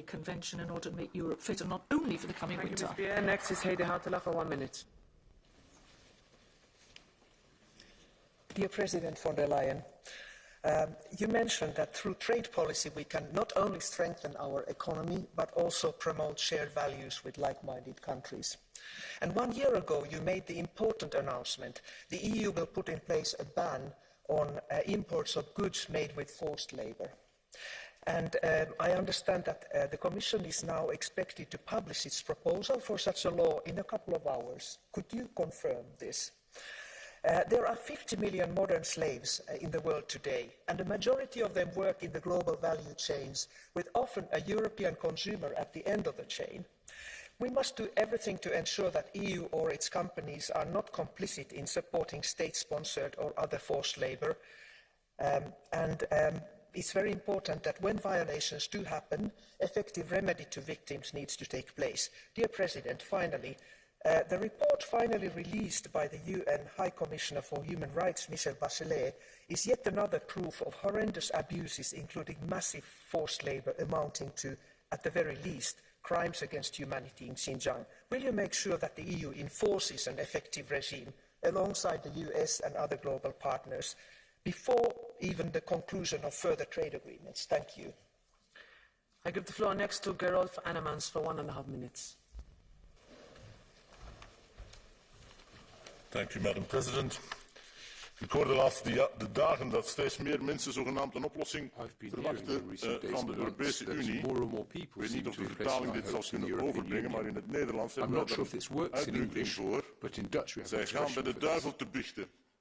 Daarmee drukken wij in onze taal uit dat de slachtoffers zich in de armen werpen van degenen die hun problemen heeft veroorzaakt. De Europese Unie is in de financiële crisis met de bijna verdubbeling van de geldhoeveelheid inflatie-explosie zelf heeft veroorzaakt. De Europese Unie die met een jarenlang Green Deal hetsen met een sluiting van kerncentrales en het ontwrichten van onze energiebevoorrading, de explosie van de energieprijzen zelf mee, in gang zetten of lang voordat de Russische inval in Oekraïne een feit was. De Europese Unie die met haar reset concepten, haar sustainable development en haar building back better onzin, de deindustrialisering van ons continent, de implosie van klein ondernemerschap en van onze landbouw heeft ingezet. Een Europese Unie die met haar opgedrongen massa-immigratie en zowel onze Europese cultuur als ons sociaal systeem heeft ons alsjeblieft mensen wordt wakker. De Europese Unie is geen oplossing van onze problemen. People must finally wake up. The European Union is not the solution, it's actually the biggest cause of the problems. Dank u wel, voorzitter. Mevrouw Von der Leyen, minister, collega's en commissie. We hebben het vandaag over de staat van de Europese Unie. We're talking today about the state of the Union, the European Union. Een crisis van energie. Jarenlang heeft deze commissie en het parlement kernenergie gesaboteerd en onze eigen fossiele productie onmogelijk gemaakt. We moesten en zouden inzetten op onbetrouwbare zon en wind. Nu dreigt de koude winter en Rusland schuld. Maar iedere zelfreflectie ontbreekt. We bevinden ons ook in een crisis van koopkracht. Door het ECB-beleid bereikt de inflatie dubbele cijfers en gaat het zuur verdiende geld van gewone spaarders in rook op. De Europese Unie heeft geen oplossing. En in mijn ogen moet alles voortgaan naar een veel grotere crisis. De crisis van nationale soevereiniteit. Want nagenoeg alle problemen waarmee de Europese Unie momenteel kampt, worden veroorzaakt door de eurofederalistische ideologie van deze commissie. Europese eenmaking is een doel op zich geworden. Alles moet groen en hoog. En voor deze commissie is de burger sta in de weg. In een unie die alleen zou draaien om handel, zouden landen hiervoor hun eigen oplossingen kunnen vinden. Wat werkt voor Nederland, werkt voor de What works for Netherlands doesn't necessarily work for Portugal and vice versa. But that's no longer possible to recognize that in the European Union. The European Union is drawing more and more powers to itself. Eurofederalisme leidt ons van de ene naar de andere crisis. Dit kan zo niet langer. Het is de hoogste tijd voor een terugkeer naar Europa op soevereine landen. Dank u wel. Thank you very much. Next is Mr. Puigdemont for 1 minute. Merci Madame la Présidente. Madame la Présidente, vous avez dit que c'était une bataille entre l'autocratie et la démocratie. Vous avez raison, c'est un vrai combat. Vous avez rappelé les paroles du président Sassoli disant que la démocratie doit être renouvelée. Vous avez décrit les menaces réelles qui viennent de l'extérieur. Et malheureusement, vous avez oublié des menaces très sérieuses qui viennent de l'intérieur. Vous n'avez pas eu un instant pour nous rappeler que la démocratie n'espionne pas leurs citoyens, ni leurs politiciens, ni leurs journalistes, ni leurs activistes d'avocats sur le tas de la Grèce et d'Espagne. Vous n'avez pas eu le temps de nous rappeler que la démocratie respecte les arrêts de la Cour européenne des droits de l'homme et qu'elles ne font pas comme l'Espagne, qui ne respectent pas de 61% des arrêts. La démocratie vaincra l'autoritarisme. Democracy, we need democracy to fight autocracy, but we have to do this from the inside as well, and this is not really all that clear, especially when we see that some of your commissioners have photographs taken together with members of the extreme right, and then we see politicians being spied on. 1 minute to Daniel Caspary. Ein Entlastungspaket für kleine und mittelständische Unternehmen, eine offensive Außenhandelsstrategie und ein Gesetz zur Absicherung der Rohstoffversorgung. Frau Kommissionspräsidentin, danke für Ihre konkreten Ankündigungen, die Mut machen. Wir müssen jetzt auch als Parlament aber ein Zeichen setzen und alle belastende Gesetzgebung zurückstellen. Die Richtlinie für Industrieemissionen, das Zero Pollution Package, der Vorschlag für ein Bodengesundheitsgesetz, die Überarbeitung der Umweltstrafrichtlinie, das Lieferkettengesetz und legislation and ladies and gentlemen, citizens are already facing major challenges. They need more breathing space. We have got to guard against further strains on society. Please take these issues seriously. We are doing what we can to Und gleichzeitig kommt die Neupflanzung zu Fall. Nach Schätzungen gäbe es allein in Deutschland noch über 3 Millionen Hektar Fläche, 7 Millionen Tonnen Getreide weniger. Das würde unsere eigene Versorgung weiter schwächen. Und deshalb meine Bitte, überlegen Sie, ob man diesen Vorschlag nicht doch nochmal zurückziehen und überarbeiten kann. Wir brauchen in dieser schwierigen Zeit mehr heimische Landwirtschaft und nicht weniger. Difficult time, we want more sort of local agriculture, more proximity produced, and not quantity. Tack fru talman, kommissionens ordförande. Kriser, klimat, pandemi, Rysslands krig i Ukraina och nu också en energikris. Kriser som kräver gemensamma lösningar, politiskt mod och tydligt ledarskap. Och jag förväntar mig att kommissionen lever upp till allt detta. Stödet för solidariteten med Ukraina måste fortsätta. Viktigt att vi ser kvinnor och barn som lider varje dag och bra besked idag om återuppbyggnaden av skolor. That we pay special attention to them. Innan vintern krävs nu snabba lösningar för att mildra de vansinniga elräkningarna i våra medlemsstater. Men det får inte innebära att vi pausar klimatomställningen. Vi måste satsa ännu mer på förnybart. Och sist men inte minst i denna oroliga tid, EU måste vara garanten för demokrati, jämställdhet och jämlikhet i en svår tid. Tack för ordet. In these difficult times. Next is Guy Verhofstadt for 1 minute. Merci Madame la Présidente. C'est dommage que M. Bardella n'est plus là, parce qu'il faut avoir du culot pour dire ce qu'il a dit ici. Donc attaquer la présidente de la Commission qui est responsable pour l'inflation, qui est responsable pour l'augmentation.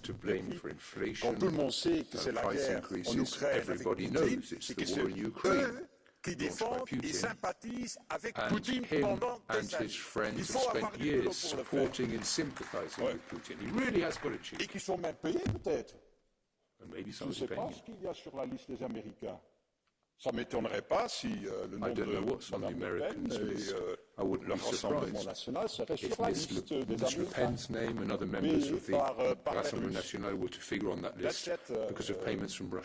Mr. President, I thought there was one black hole in your, not so big as those who are discovered for the moment, but that is the absence of defense, because I think really that we're going to live in a total new world order with huge problems for our security. And you never know what happens if tweeting Trump is returning in the US. Then we will be on our own for our own security. So a defense community is an absolute necessity. We are spending today 240 billion euro on defense in Europe, the same amount as China, 4 times more as Russia. We have 130 weapon systems in Europe. We have a world record of soldiers in the world, 2.4 million, and we are powerless. That's at least the sentiment of most people. So my request to you is, when we have a convention, and thank you for supporting it so clearly, we need to talk also by that. And you need to come forward with, I shouldn't say a copy, but a draft like the Treaty of Paris of 1952, negotiated by Adenauer, De Gasperi, and Robert Schuman. That's the way forward. Don't forget it. And fill the black hole, please. Thank you very much, Mr. Verhofstadt. Next is Jack Madison for 1 minute. Thanks so much, Madam President, Ms. von der Leyen, dear Guy Verhofstadt. I will start with Guy, when he mentioned that the real reason for the huge prices is Putin. I have to just to correct you. The prices started to increase 6 months before the war. We had problems already in last year in December and January, and Putin was just a trigger for the real reason. And the real reason is that we have had a crazy green policy in the last 2 decades. We are hating the fossil fuels. We are hating the nuclear, like in Germany. It's a perfect idea, of course. Shut down the nuclear. It's really bad. It's risky. Let's hope for the unstable wind and sun. It's an amazing idea. Go to Sweden in January. There's a lot of sun. It's beautiful. It's like in Spain in the summer. Absolutely. It's a stable energy. And this is the reason why we gave the power to Putin to play with us. And this is also the fault of Mrs. von der Leyen. What did the European Commission at the time when Germany started to build Nord Stream 2? Nothing. They said, oh, it's just a political thing, it's just an economical thing.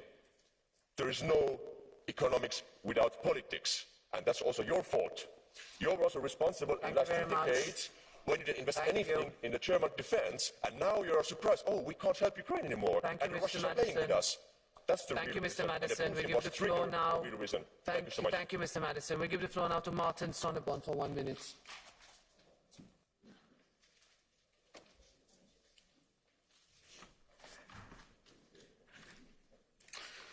Sehr geehrte Frau von der Leyen, mit Karl Kraus zu sprechen, mir fällt zum Zustand der EU nichts ein. Um uns von einem Gaslieferanten zu lösen, der einen brutalen Angriffskrieg führt, Putin, haben Sie uns einen gesucht, der einen brutalen Angriffskrieg führt, Aliyev. Auch wenn viele deutsche Medien schweigen, derzeit überfällt die Öldiktatur, die zum vertrauenswürdigen Partner erklärt wurde von Ihnen, das demokratische Armenien. Respekt für diese Wahl, immerhin liegt unser neuer bester Kumpel Aserbaidschan in Sachen Demokratie, Werte und bürgerliche Freiheiten noch weit hinter Russland. Nur bei der Bestechung der CDU-Raums ist Aliyev ganz vorn. Als Sie Ihren Dienst hier antraten, dachte ich, Sie seien lediglich unfähig und ein bisschen kriminell. Inzwischen weiß ich, dass Sie auch beeindruckend moralfrei sind. An den Außengrenzen sterben täglich Flüchtlinge, Frackinggas und Atomkraft sind auf einmal nachhaltig und Sie löschen routiniert Ihre SMS zu den Milliardenzahlungen an Pfizer. Mir fällt zur EU nichts mehr ein, außer wir sollten Europa nicht den Laien überlassen. Thank you. Next, I give the floor to Angelika Niebler for 1 minute. Vielen Dank, Frau Parlamentspräsidentin, Frau Kommissionspräsidentin, Herr Ratsvertreter, liebe Kolleginnen, liebe Kollegen. Die Ukraine benötigt weiterhin unsere maximal mögliche Unterstützung, Frau Präsidentin. Sie sagten, it's time to support, not for appeasement. Ich kann das nur unterstützen. Aber auch unsere Bürgerinnen und Bürger und Unternehmen trifft der Krieg ins Mark. Hohe Inflation, horrende Energiepreise, Haushalte haben keinen Spielraum mehr, Betriebe fahren ihre Produktionen zurück, Insolvenzen sind an der Tagesordnung. Ich denke, 2 Sachen sind notwendig. Erstens, in Zeiten von Angebotsverknappung müssen wir alles an Kapazitäten, an Ressourcen hochfahren. Das gilt für unsere Energieversorgung genauso wie für unsere Lebensmittelversorgung. Und zum Zweiten, entlasten statt belasten ist das Gebot der Stunde, liebe Kolleginnen und Kollegen. Ich habe vernommen, dass es ein SMI-Paket geben soll. Ich sage mal, der Worte höre ich wohl allein gefehlt der Glaube. Ich nehme wahr, dass die Maschinerie in der Kommission ungeschminkt, ungebremst weiterläuft. Business as usual ist an der Tagesordnung. Ich freue mich auf die konkreten Vorschläge. Was wird wann zurückgezogen? Ziel muss sein, Wertschöpfung bei uns hier in Europa zu halten und zu verhindern, dass andere Regionen in der Welt davon profitieren, dass es Krieg in Europa gibt. Thank you very much, Ms. Niebler. I give the floor now to Gabi Bischoff for 1 minute. Frau Präsidentin, Kolleginnen, das Gespenst geht in Europa, das Gespenst der Rezession. Und wir befinden uns im Wettlauf gegen die Zeit, aber im Wettlauf der Taten, nicht im Wettkampf um die schönen Worte und Symbolpolitik. Sie haben wichtige, konkrete Projekte genannt. Preiscaps, Übergewinnsteuer, das ist gut so. Aber ein Thema haben Sie wieder systematisch vernachlässigt, nämlich wie wir die sozialen Folgen dieser Krise in den Griff bekommen. Denn die Angst geht bis in die Mittelschicht, die Angst, in Armut abzurutschen und die Angst, die Rechnung nicht mehr bezahlen zu können. Und wenn wir uns die düsteren Perspektiven zum Beispiel in den energieintensiven Industrien angucken, dann ist es doch fahrlässig, dass wir nicht jetzt zu diesem Zeitpunkt bereits Schur 2.0, Schur Plus, was immer wirklich ausrüsten, damit wir gewappnet sind und nicht noch Massenarbeitslosigkeit dazu bekommen. Deshalb meine Bitte, rüsten Sie sozial nach, der soziale Friede in Europa braucht das. Rearmament, as it were, because social peace in Europe needs this. Adrian Vasquez-Lazara for 1 minute.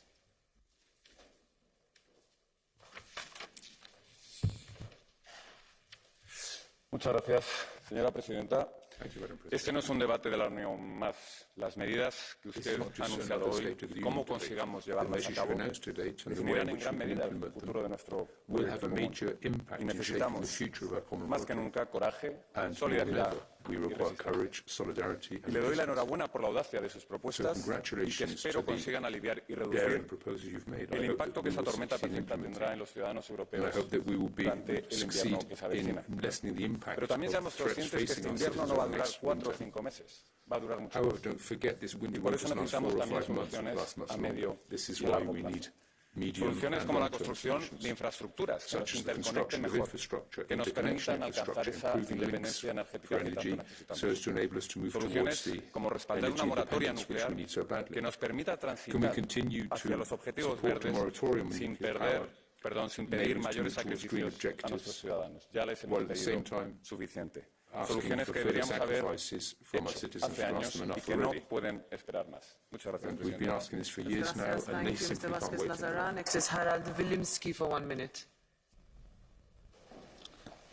Danke sehr, Frau Präsidentin. Meine sehr geehrten Damen und Herren, gut, dass wir heute über den Zustand Europas sprechen können, weil so schlecht, so erbärmlich, so zum Fremdkämen, wie sich aktuell die europäische Politik darstellt, war es schon lange nicht mehr. Und ich dachte, nach Jean-Claude Juncker kann es eigentlich nur besser werden. Aber man bringt eines Besseren belehrt, wie schlecht eigentlich Politik gemacht werden kann. Man hat fast den Eindruck, dass hier eine Mehrheit der europäischen Nomenklatura bewusst den Kontinent an den Wand fahren möchte. Nomenclature would drive Europe into the war. That was certainly the case today. Just two examples of that. Firstly, the corona madness, where we had a continent-wide lockdown, lockdown policies undermining the welfare state. We've manufactured unemployment with firms, businesses going to the wall. And then there's the sanction madness in terms of the war Russia's waging against Ukraine, where we're not sort of standing out for peace, but we're sending money and weapons and placing European citizens in an emergency situation. We're saying, don't take baths or showers, turn heating down. And I hope that with effect of the elections, things will change so that Europe will be able to move in the direction of peace and prosperity for as many European citizens as possible. I give the floor next to Milan Urik for 1 minute.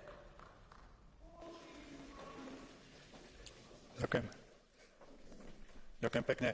Pani prezidentka Leyenová, pred chvíľou ste povedali, že Európska únia musí vykoreniť korupciu zo svojich vlastných radov. Ja sa vás teda v duchu tohto pýtam, prečo nechcete zverejniť vašu komunikáciu s riaditeľom Pfizeru za nákup vakcín za 30 miliárd eur.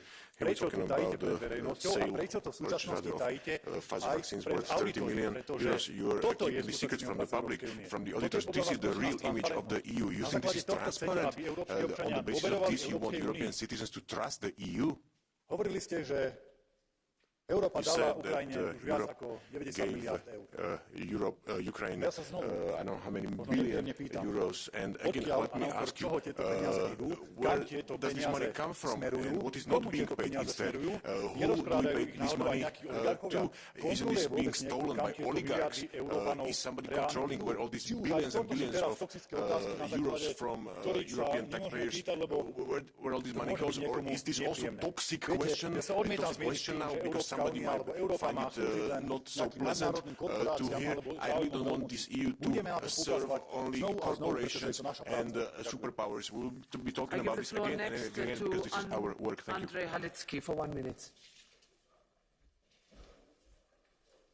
Pani prezydent, pani przewodnicząca, tak, mamy wojnę w Europie i nie tylko tę zbrodniczą agresję na Ukrainę, agresję Rosji, ale także wojnę o bezpieczeństwo energetyczne, o bezpieczeństwo gospodarcze, o miejsca pracy i także walkę o prawa obywatelskie. I wszyscy, którzy atakują dzisiaj solidarność, jedność i wspólnotę europejską, a także działania nasze wspólne, by obronić te najważniejsze wyzwania, obronić te najważniejsze rzeczy, stają się wspólnikami Rosji, stają się wspólnikami wrogów Europy, czy chcą, czy nie chcą, są wspólnikami Putina. Dlatego dziękuję za słowa ciepłe słowa o Polakach, o Polsce, o ostrzeżeniach i tym bardziej z podwójną siłą powinniśmy think what we have to do is ensure that we do strengthen the European energy union, going back to the words of Donald Tusk. But I think we also ought to spread ourselves and take a look at Ukraine, Moldova, Georgia, some of the Balkan countries, because and try and bring them into the community as well. So we have to show in practice our European solidarity. And to the Czech presidency, obviously, we took the first step in 2007 with some of the steps we take then, but we need signatures as well. We need to get cross-party, cross-group support and signatures from IG to the Greens as well, so that all families, everybody from the central administrations, because we have to try and persuade Russian society that what's being done is wrong, because we have to show out, send out this message, I think. 1 minute. Mulțumesc, doamnă președintă von der Leyen. Salutăm propunerile concrete pe care le-ați făcut astăzi, dar este nevoie ca împreună să acționăm imediat. În domeniul energiei, de exemplu, măsurile pe care le-ați propus, grupul socialist le cere de câteva luni de zile. Doamnă președintă, nu puteți cere oamenilor să reducă consumul dacă lăsăm ca piața TTF să continue specula. De aceea, dacă vrem să scădem facturile pentru cetățeni, este nevoie să oprim specula pe piața gazului în contractele spot. Iar un al doilea aspect este Schengen.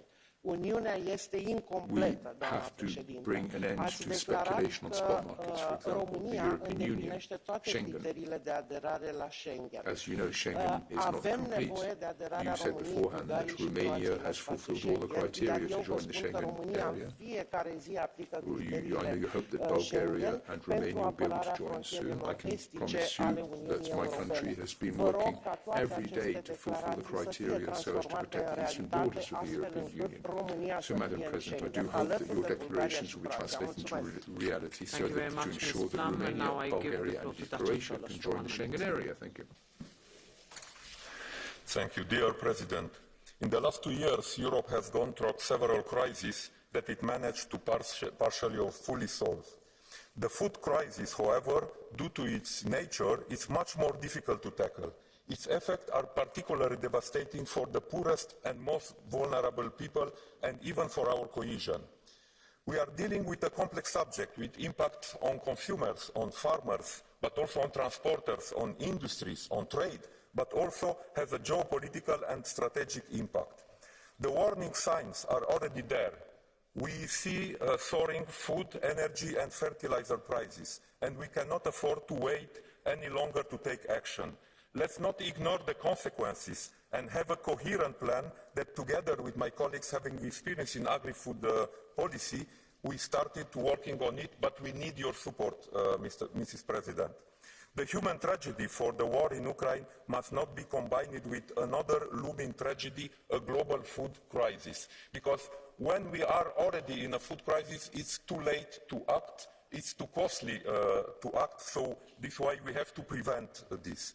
And if we do not act now, the cost of social, economic, and even security and geopolitical terms will become too high.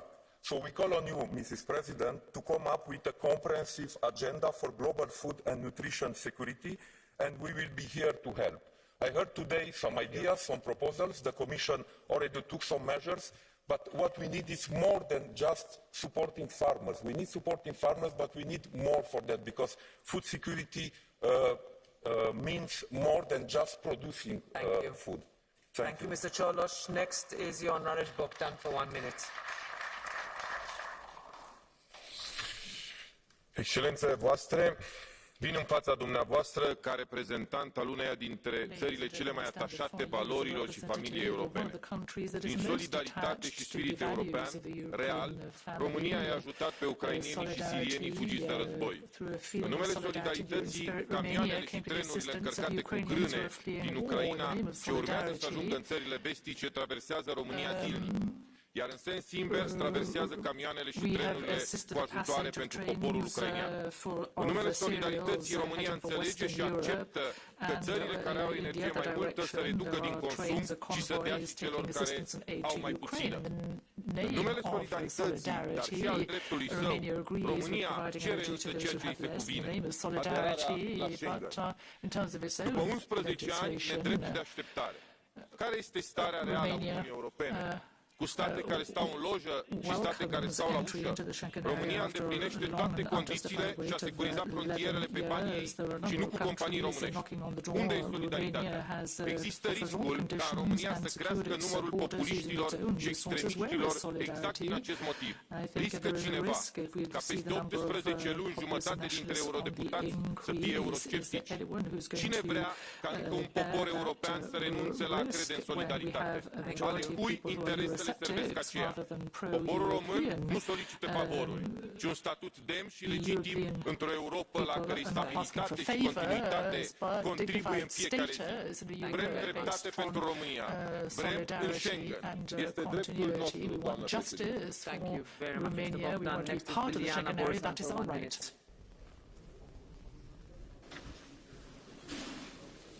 Zahvaljujem, gospođo predsjednice. Nitko ne može zamisliti moral i snagu onoga koji brani svoje poput Ukrajinaca danas. Mi koji smo ratni sami osjetili to najbolje znamo.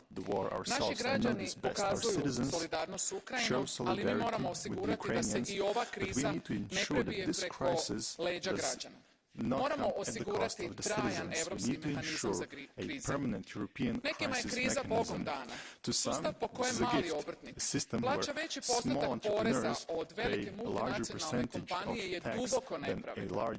Trebaju nam evropski porezi, ali i efikasan globalni odgovor. Uzmimo od onih koji imaju, dajmo onima kojima je potrebno. Hrvatska se nalazi pred posebnim izazovima. Cijene divljaju, a neki i uvođenje eura koriste za zaradu unutra. Pozdravljam najave o sprečavanju korupcije, evropska tijela i evropski zakoni su nažalost nekima jedina nada. Na svim razinama se moramo boriti protiv onih koji ispred interesa građana stavljaju svoj džep. Hvala.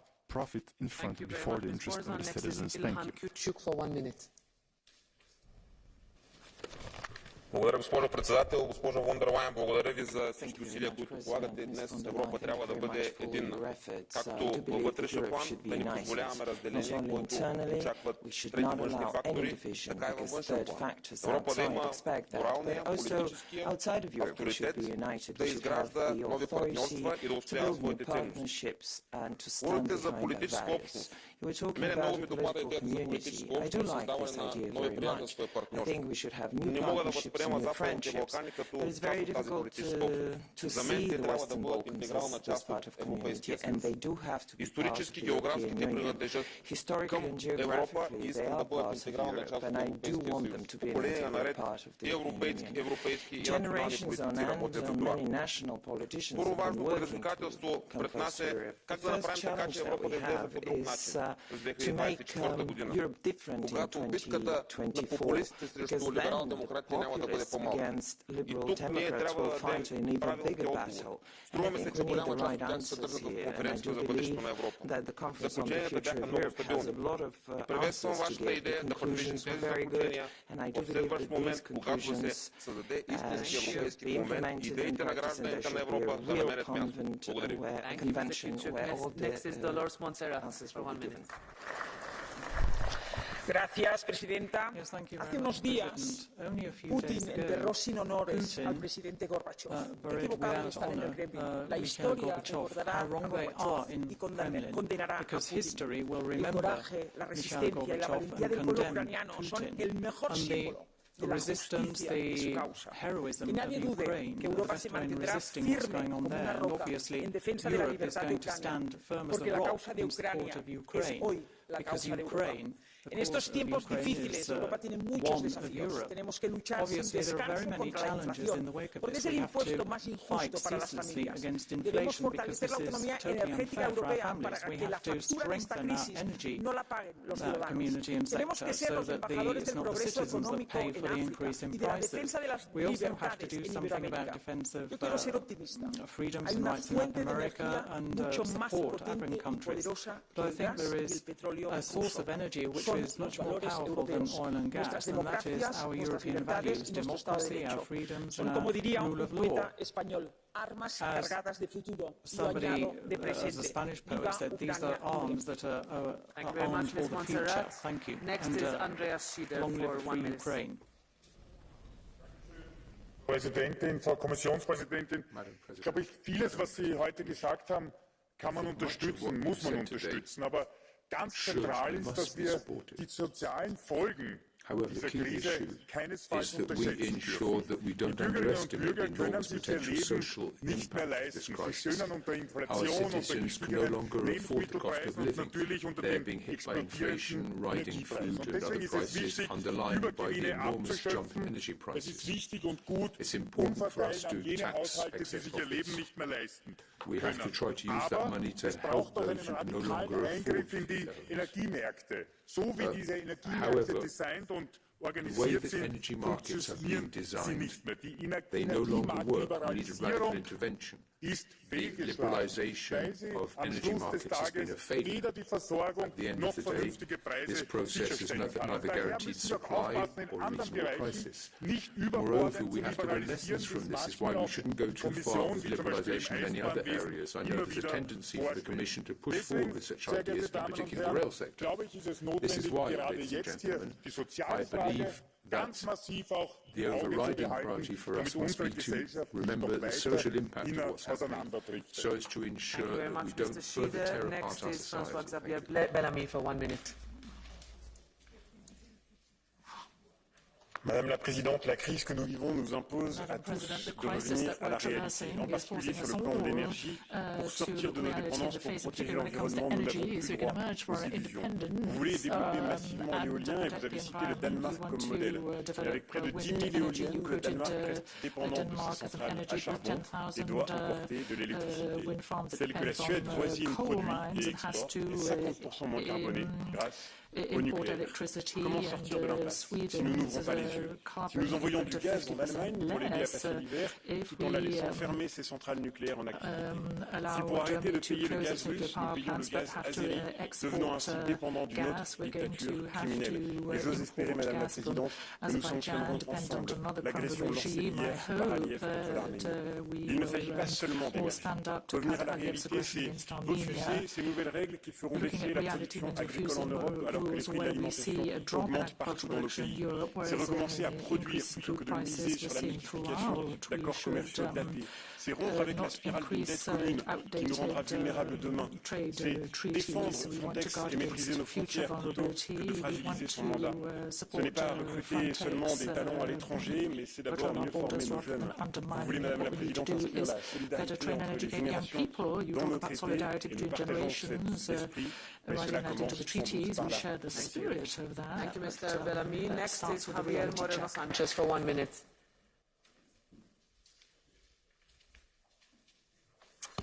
Gracias, Presidenta. Thank you, Estimada señora Presidenta de la Comisión. Gracias por su brillante presentación del Estado de la Unión. Pero yo creo que se puede hablar más bien de la evolución positiva de la Unión. La evolución positiva, y eso se debe a un cambio de paradigma. Si ante la crisis financiera se optó por la austeridad, la destrucción social y la división, obviously, there's a possibility of social division, austerity. That would be one response, but we've decided to opt for unity, solidarity, and protecting the interests of the majority against the interests of the few. And we've placed citizens right at the heart of our political actions. There are two urgent tasks that we have to face. We have to make sure there aren't any power cuts across Europe for homes and industry. And then, of course, we do have to help the neediest in our societies. And this is why the socialists very much support the measures that you put forward in your speech. And these are measures that have been being applied by the Spanish government for over a year. And I'm very happy to see that they have found their way up to the European level. What is lamentable, however, is that the right wing in my country is refusing them one by one to try and undermine us. Sehr geehrte Frau Präsidentin, Frau Kommissionspräsidentin, Kolleginnen und Kollegen! Ja, die europäische Wirtschaft geht düsteren Zeiten entgegen. Immer mehr Belastungspakete schwächen die Wettbewerbsfähigkeit und bei der Umsetzung des Green Deals oder bei den Russland-Sanktionen fehlen einfach die Begleitmaßnahmen für unsere Betriebe. Jedes 5. deutsche Unternehmen überlegt, ob es ihren Produktionsstandort ins Ausland verlegt. Und auch die Aussagen des deutschen Wirtschaftsministers, dass die Bäckerei wegen hoher Energiekosten doch vorübergehend schließen soll und die Bevölkerung kann billiger bei den Discounter einkaufen, schafft nicht nur Zuversicht. Das ist ganz schlecht für die deutsche Wirtschaft, aber auch für die europäische Wirtschaft. Daher ist es umso wichtiger, dass wir jetzt rasch auf europäischer Ebene die Energiekosten im Sinne der Unternehmen, im Sinne der Arbeitsplätze und auch im Sinne der Wettbewerbsfähigkeit senken. Die Europäische Union muss jetzt zeigen, dass sie sich nicht durch selbsternannte politische Alpha-Wölfe wirtschaftlich in die Knie zwingen lässt. It's not going to be branded by flexing up little muscles. We don't want to force our economy into bankruptcy. Presidentessa von der Leyen, la speranza siamo noi quando non chiudiamo gli occhi davanti a chi ha bisogno, quando non alziamo muri ai nostri confini, quando combattiamo ogni forma di ingiustizia. Anche queste parole di David Sassoli vanno ricordate oggi, sono un monito per tutti noi. La nostra Europa, come lei ha giustamente sottolineato, deve aprire una convenzione per riformarsi, per abbandonare il diritto di veto, per avere finalmente i poteri necessari per proteggere i nostri cittadini dalla guerra, dall'inflazione, col tema europeo ai costi dell'energia che ancora viene bloccato dalla destra nazionalista in Polonia e da quella ultraliberista in Olanda. È molto importante il pacchetto per la difesa della democrazia da lei annunciato oggi. Spero che la Lega lo voti dopo essersi astenuta su una risoluzione sugli stessi temi, unico partito del mio paese, l'Italia. La destra italiana purtroppo non ha rotto con queste ambiguità. I confratelli d'Italia di Giorgia Meloni spera nel ritorno di Trump e flirta con chi ha realizzato la Brexit. Per questo sono, come sempre, contro i nostri interessi, gli italiani ed europei. Ma il nazionalismo ha già perso in questo continente e nonostante la complicità vergognosa dei cosiddetti moderati, anche in questo tempo sarà fermato, ne sono certo. Grazie. Next is Andrei Kovachev for 1 minute. Благодаря, госпожо председател. Приветствам волята на Европейската комисия да продължи подкрепата и солидарността към Украйна и украинския народ, които се сражават за нашата обща свобода срещу руската агресия. Българският девиз "Съединението прави силата" трябва да е водещ за членовете на Европейския съвет. Колкото по-обединени сме по всички теми, цени на енергийни източници, възстановяване и конкурентоспособност на нашата европейска икономика, социални компенсации, създаване на пазар на водорода, толкова по-бързо ще превъзмогнем предизвикателствата, които са пред нас. As we are talking now, Madam President, High Representative and the President of the Council, we have another armed conflict on the sovereign territory of Armenia. I urge you very much that the European Union is doing the utmost to stop this killing of people. In the last 2 days, tens, if not hundreds of people are killed, civil infrastructure is destroyed. This must stop. I don't believe that the Russians are interested for long-standing peaceful solution.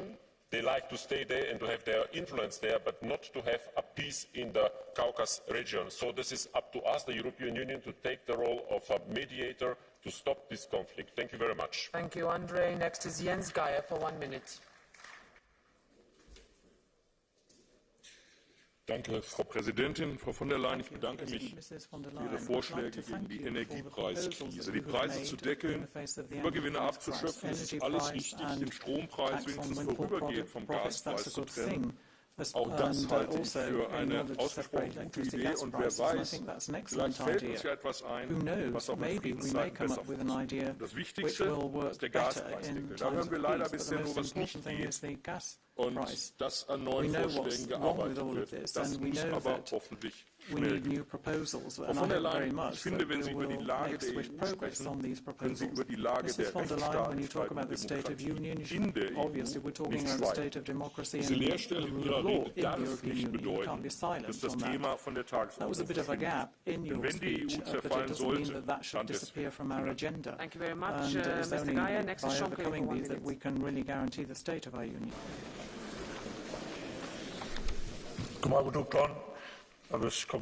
Ursula. Thank you for staying for the entirety of the debate. You spoke a lot about energy, and rightly so, and to your credit, you've gone around the world trying to get LNG supplies for Europe. But I'm sorry to say that in my country, we have an opportunity to build an LNG terminal free of charge to the government, which one arm of government is blocking. We also have vast gas resources off our coast, which are not being utilised. And yet we are largely dependent on one pipeline from the United Kingdom. And today the United Kingdom said, if Russia cuts off supplies of gas to Europe, then there will be gas rationing and electricity outages in the United Kingdom and Ireland. So I would ask you to ask countries like Ireland to use the resources and opportunities they have and not to be scrounging on the supplies that other member states need. And also to remove the roadblocks to the deployment of renewables, especially planning and permission. And one final ask, maybe not to put the clocks back this winter to save energy. Thank you, Sean. Next is Christel Schaldemose for 1 minute. Tak. Den største test for et fællesskab er, hvordan man håndterer de kriser, man møder sammen. Og hvis Putin han troede med sin invasion af Ukraine kunne splitte os, kunne splitte EU, så tog han fejl. Vi har bevist, at når internationale regler og europæiske værdier bliver angrebet, så står vi sammen. Det gjorde vi også for corona. Og nu er det så inflation og energikrisen, der truer. Virksomhederne giver skud på deres eksistens. Borgere trues med at skulle gå fra hus og hjem. Det skal vi have løst. Men krisen truer ikke kun vores alles økonomi. Den truer også vores fremtid. Flere i EU taler åbent om, at vi skal slække på vores grønne ambitioner, at vi skal udskyde nogle af vores grønne tiltag. Det er ikke den rigtige vej at gå. Mit budskab i dag er derfor meget simpelt. Inflations- og energikrisen må ikke blive en stopklods for den grønne omstilling. Den skal være en trædesten. Vi skal ikke sænke farten, vi skal øge den. EU har vist, at når vi står sammen, eller vi står sammen, når det gælder. Og det er også på tide, at vi viser det sammenhold i forhold til klimakrisen. Tak. Thank you, Michel de Mose, maintenant Benoît Lutgen pour 1 minute 30. Madame la Présidente du Parlement, Madame la Présidente de la Commission, merci pour votre discours inspirant. Merci d'avoir rappelé que la force de l'Union, c'est de pouvoir agir ensemble, en étant unis. Merci aussi d'avoir exprimé à nouveau votre solidarité à l'égard du peuple ukrainien, ce qui se joue en Ukraine. C'est aussi notre avenir, l'avenir de nos enfants. Merci de l'avoir dit avec autant de force. Vous avez aussi proposé des mesures très concrètes et à court terme qui concernent le domaine de l'énergie. Vous savez combien, en démontrer, beaucoup de familles sont dans une forme de désespérance, entreprises aussi dans de grandes difficultés. Et vous avez osé proposer, et c'était bien normal, de faire contribuer les grandes entreprises énergétiques qui ont bénéficié d'éléments et de budgets colossaux de façon spontanée, sans qu'il y ait des coûts réels liés à ces entreprises. Oui, cette cotisation, cette taxation doit permettre, et vous avez raison d'affecter, de demander qu'on affecte ces moyens aux ménages les plus vulnérables et à nos entreprises qui sont en difficulté. that this windfall go to the families that are experiencing hardship and greatest difficulty. I think we need to uncouple the gas and electricity markets, as you suggested, in order to avoid excessive costs for businesses and households in the future. You talk about laying a foundation for European strategy when it comes to greater sovereignty and autonomy when it comes to energy. Souhaite évidemment que le Conseil européen et tous ceux qui sont exprimés ces derniers temps fassent preuve de la même diligence, and all those who spoke about recently need to show the same diligence or speed of execution, because we're faced with urgency, the need to support Ukraine, but also an urgent need to support all European citizens so that they can believe in a stronger, united Europe. Benoît. Il y a un carte bleue pour vous de la collègue Maria Spirakis. Ça va pour vous? Can you accept a blue card? Okay, Maria. Maria. Ευχαριστώ κυρία Πρόεδρε. Αγαπητέ συνάδελφοι, θα ήθελα να σας ρωτήσω, είστε ικανοποιημένος από τον τρόπο που περιέγραψε είστε ικανοποιημένος από τον τρόπο που περιέγραψε η Πρόεδρος της Επιτροπής την αλλαγή του νέου μοντέλου αποσύνδεσης της τιμής του φυσικού αερίου από τη τιμή του ηλεκτρικού ρεύματος? Δεν πιστεύετε ότι χρειάζεται η Κομισιόν να προχωρήσει σε λεπτομέρειες για να σταθεροποιηθεί η αγορά και να έχουμε έτσι τη δυνατότητα να προσελκύσουμε επενδύσεις? Ξέρετε, αύριο θα πάω στην πόλη μου τη Θεσσαλονίκη και πρέπει να εξηγήσω στους πολίτες τι σημαίνει η αλληλεγγύη στην πράξη αυτό το δύσκολο χειμώνα. Όλα τα μέτρα που πρότεινε σήμερα η Ευρωπαϊκή Επιτροπή έχουν ήδη υιοθετηθεί από την Ελλάδα. Ποιο είναι το επόμενο βήμα? Proposed today by the Commission have already been adopted by Greece. So when is the next step coming and how fast is it going to be here? Alors, effectivement, je souhaite qu'on ait des détails plus importants sur ce découplage. Indeed, I think we need more details on the uncoupling. I think it's a good thing, indeed, is that uncoupling the electricity that's produced not from gas shouldn't be impacted to the same extent in terms of firms and households. I think that's a good decision. C'est ce qu'on essaie de corriger au travers de cette taxation réciproque, parce que les entreprises, tout simplement, demandent des énergies energy companies so that we can see a move towards renewables, but those who make colossal profits in a justified way should be called upon to contribute. But I think we should call on Commission and Council to provide the details of these proposals, but I think the objectives have been sort of laid down by the President of the Commission, and I think they are a step in the right direction when it comes to supporting businesses, households and society. For 1 minute. Dank u, voorzitter. Aan het begin van de maand al weten dat je financieel niet uitkomt. En dat is voor heel veel Europeanen een realiteit. En die onzekerheid die vreet ze aan mensen. Bij de Nederlandse regering ontbreekt de urgentie om de koopkrachtcrisis werkelijk te lijf te gaan. En men zegt de regering heeft vooruitzien, maar bij Rutte 4 hobbelen we eigenlijk achteruit. En in deze tijden kunnen we dat niet gebruiken. Want ik denk dat het eerlijke verhaal is dat er een recessie kan volgen I think we have to be honest. We have to admit that this cost of living crisis might lead to a recession. And a recession could then provide a feeding ground for unrest and for populist parties. This is why, Madam President of the Commission, I would appeal to please don't allow this to happen. Encourage Member States to act immediately so as to respect European standards when it comes to decent measures such as a minimum salary, minimum wage.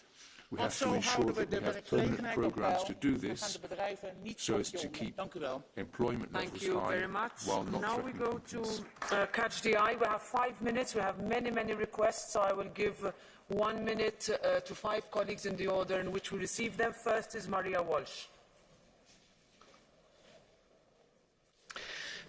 Madam President, I very much welcome a new mental health initiative through a citizens' panel.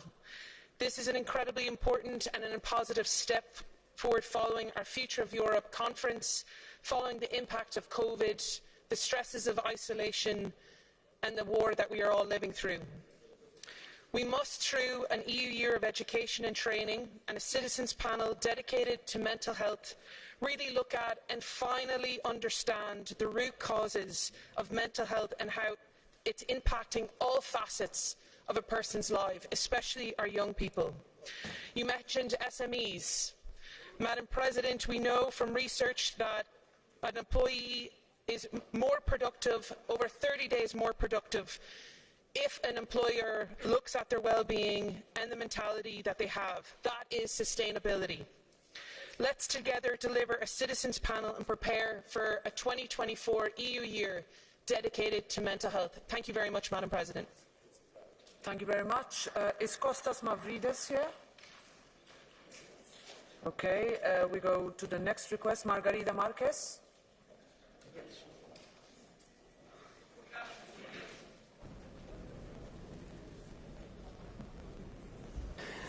Muito obrigada, Presidente. Muito obrigada, Presidente Von der Leyen, pela sua apresentação sobre o Estado da União. Na sua apresentação, enumerou um conjunto de novas iniciativas. Um Banco Europeu para o Hidrogênio, um Fundo Europeu para a Soberania, um novo programa para as PMEs, um programa para a saúde mental, novas iniciativas em matéria de energia, capacidade adicional para o mecanismo de proteção civil. A minha questão é se, na proposta de revisão do orçamento plurianual que a Comissão está a preparar, vai transpor para o orçamento todas estas iniciativas. Segunda questão, enumerou um conjunto de princípios para a revisão das regras orçamentais. Princípios que estão na linha dos princípios aprovados pelo Parlamento Europeu há um ano. A minha questão é para quando as iniciativas legislativas que efetivamente abram a porta para a revisão destas regras. Muito obrigado. Thank you, Margarita. Next is Hilde Woutmans. Dank u wel, mevrouw de voorzitter. Mevrouw Von der Leyen, dank u wel voor uw speech. U heeft vandaag opnieuw weer een menselijk gezicht gegeven aan de Europese Unie. U heeft gesproken vol moed over Oekraïne. U was heel ferm over die Russische sancties. En wat betreft energie zat u eigenlijk helemaal op onze lijn. Inkomsten afronden, prijsplafonds. Alleen had ik heel graag een betere timeline gehad. Heel strikte timing en heel concreet. Dat is wat de burgers van ons vragen. Dus ik hoop dat u de komende dagen met die hele strikte timeline kan komen. En u zal het mij niet kwalijk nemen, maar het verwonderde mij, gezien ik u heel goed ken, dat u hier niks zei over Europese defensieunie. En wat mij betreft, over dat Europese leger. Dus misschien kan u dadelijk ons daar toch nog wel wat hoop geven, want dit hebben we nodig. En een tweede punt, mevrouw Von der Leyen. We hebben die conventie gehad. We hebben die burgerpanels gehad. Je hebt goede voorstellen neergelegd. Maak nu werk van die conventie en als we Europa een plaats in de wereld moeten geven, dan moeten we die unanimiteit afschaffen. Doe dat gewoon, onze steun heeft. Dank u wel. Thank you, Hilde. Next is Reinhard Butikoffer. Mr. Butikoffer, you asked to take the floor.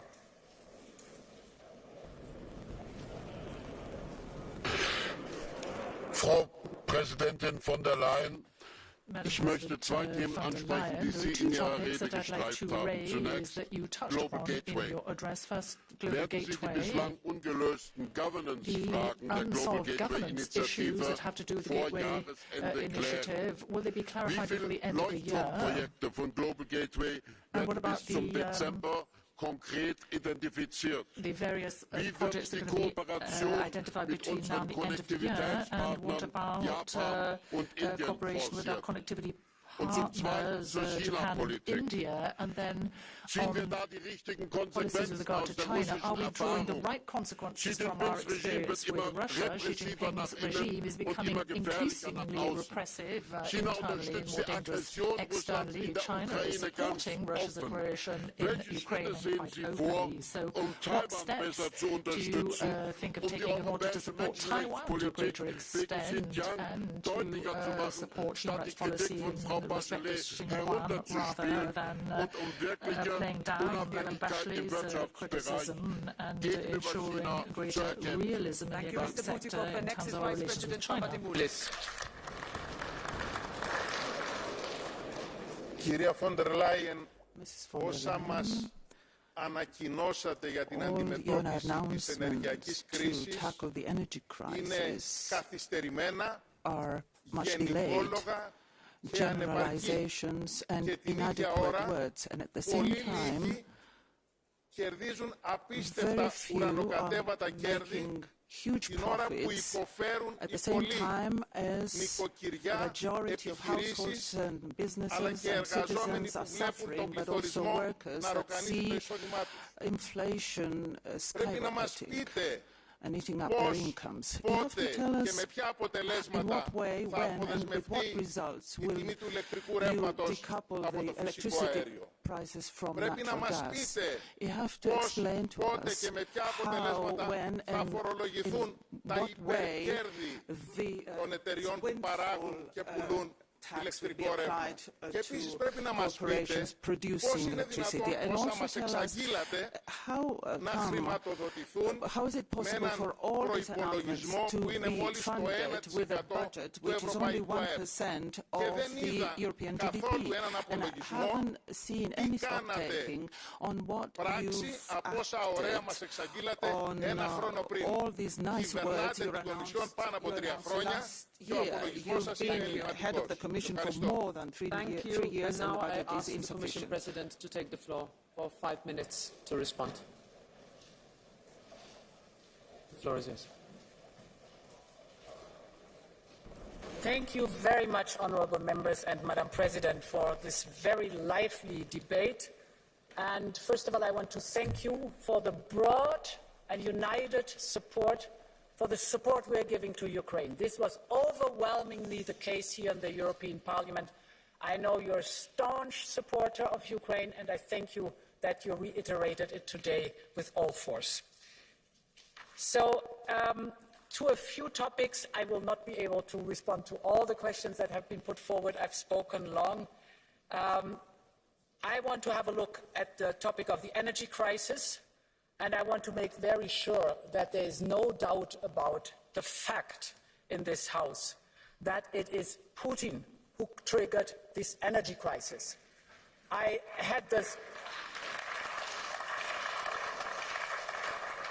made the strange experience that I listened to an ID MEP who really seemed, at least, to be so naive to think that Putin started to use gas as a weapon only on the 24th of February of this year. This has been prepared since long. I mean, beg your pardon, but look into the last year, where you could have seen systematically Gazprom, state-owned, Russian state-owned company, reduce the deliveries of gas so that we had a 10 years low of gas storage. Are you so naive, or you do just want to ignore the facts if you look at that?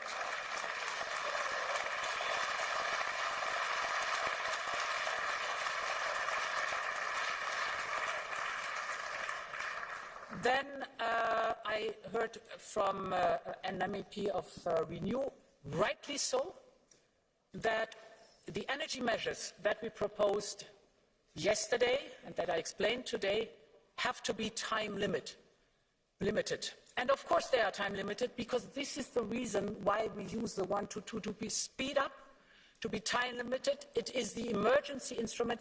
I know it is not highly valued in the European Parliament, I understand that.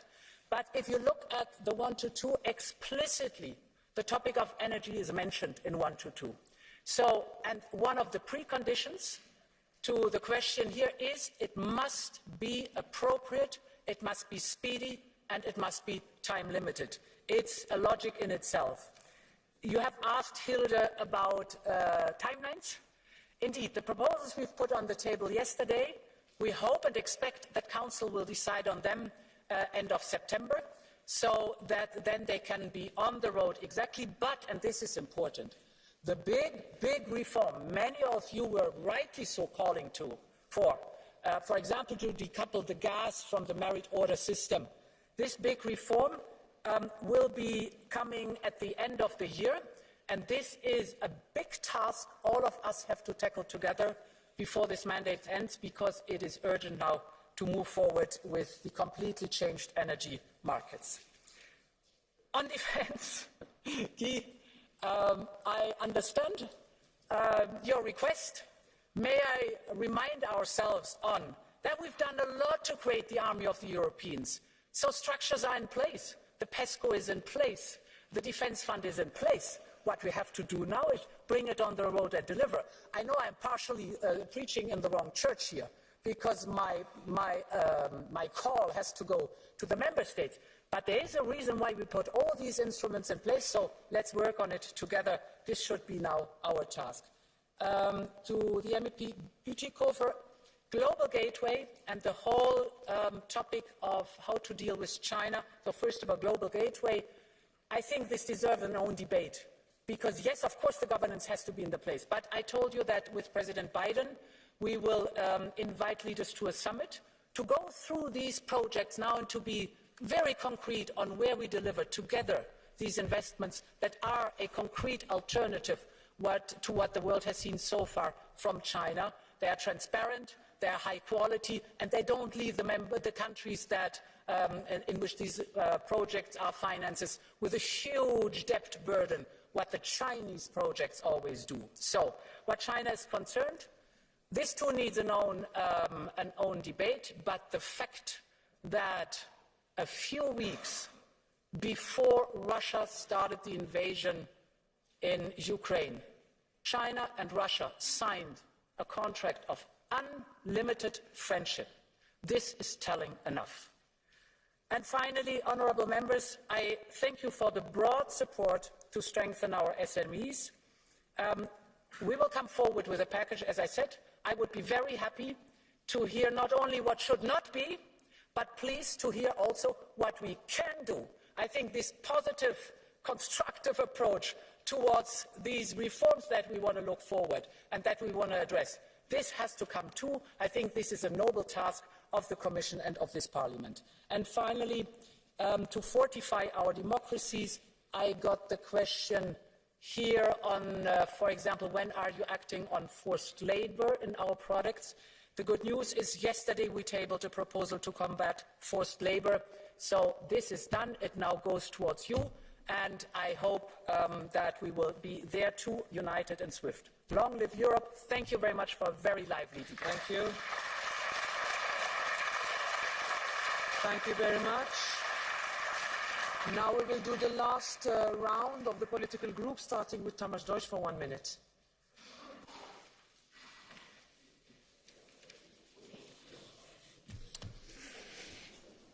Tisztelt elnök asszony, Európa energiaválsággal küzd.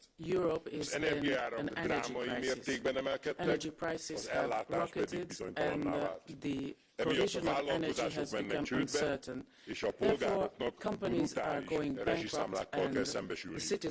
A bizottság eddigi válaszlépései visszafelesültek el. A szankciók következtében a bizottság ígéreteivel ellentétben az európai gazdaság gyengült meg. Az infláció pedig az egekben. A gáz és áramárak nyári emelkedését a bizottság tétlenül szemlélte. Új javaslatai pedig a válságot nem oldják meg. Az importált földgáz árkorlátozása újabb szankció, amelyik tovább csökkenteni az egyébként is szűkös földgázkínálatot, ami a fűtési időszak küszöbén teljesen abszurdöket. A bizottság elnök asszonya a vitában azt javasolta, a megfizethetetlen energiaszámlákkal küszködő európai családoknak, hogy küldjék a számláikat Moszkvába, hogy fizessék ki ők. A visszafele elsüllyült szankció, az emiatt vágtató infláció, a bizottság tétlenkedése miatt az európaiak Brüsszelbe fogják küldeni a számláikat, hogy fizessék ki.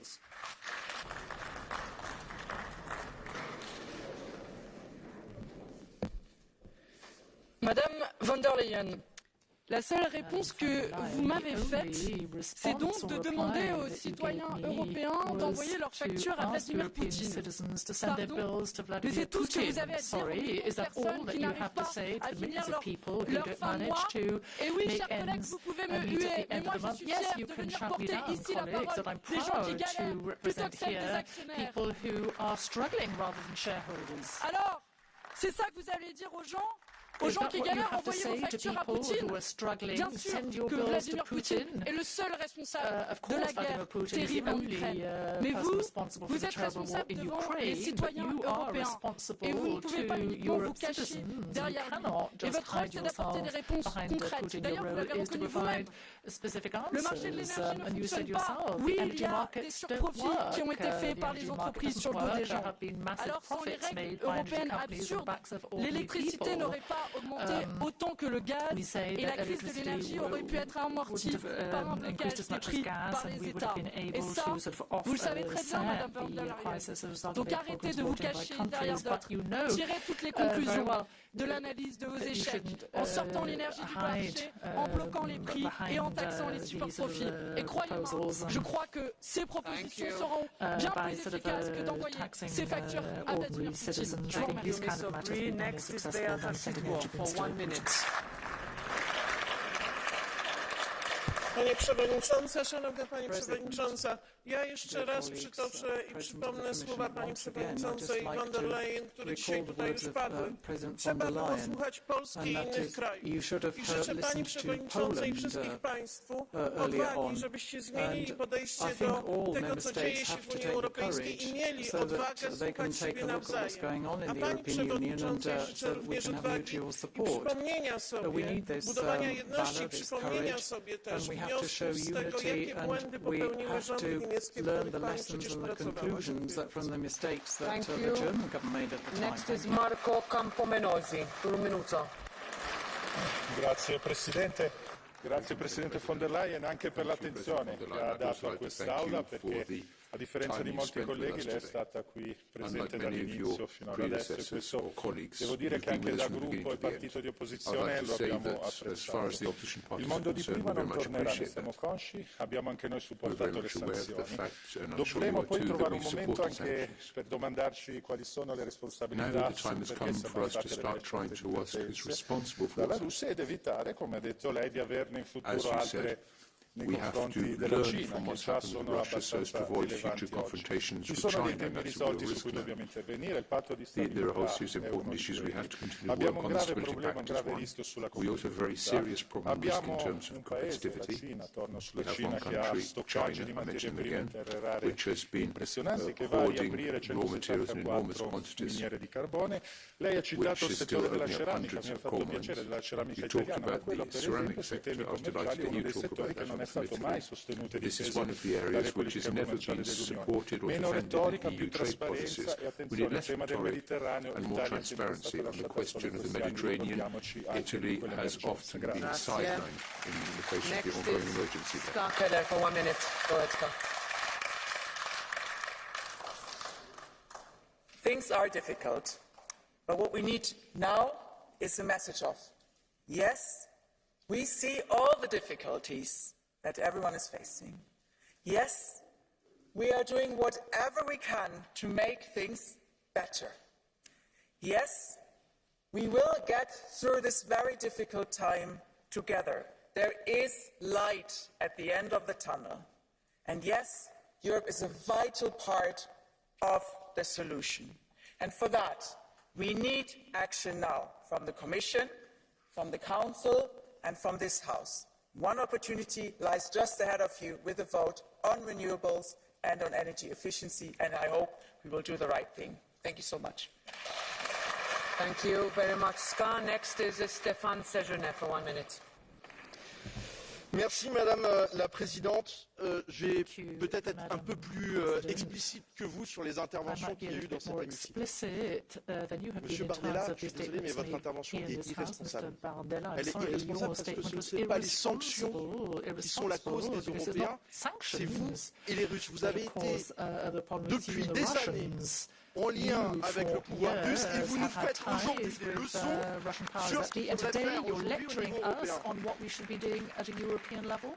Je l'ai dit dans mon intervention, Madame la Présidente, mais il faudra se saisir des sujets d'ingérence.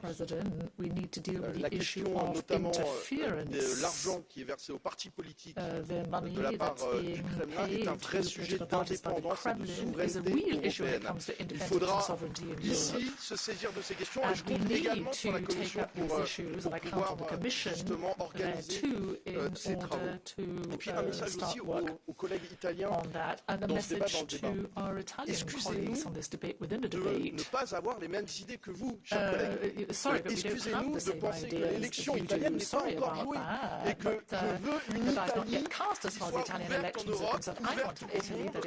Et donc nous respectons évidemment les résultats. Et permettez-nous de faire campagne. Et la c'est de faire campagne. C'est de faire campagne sur le sujet européen et c'est de faire campagne contre vos idées. Je suis désolé.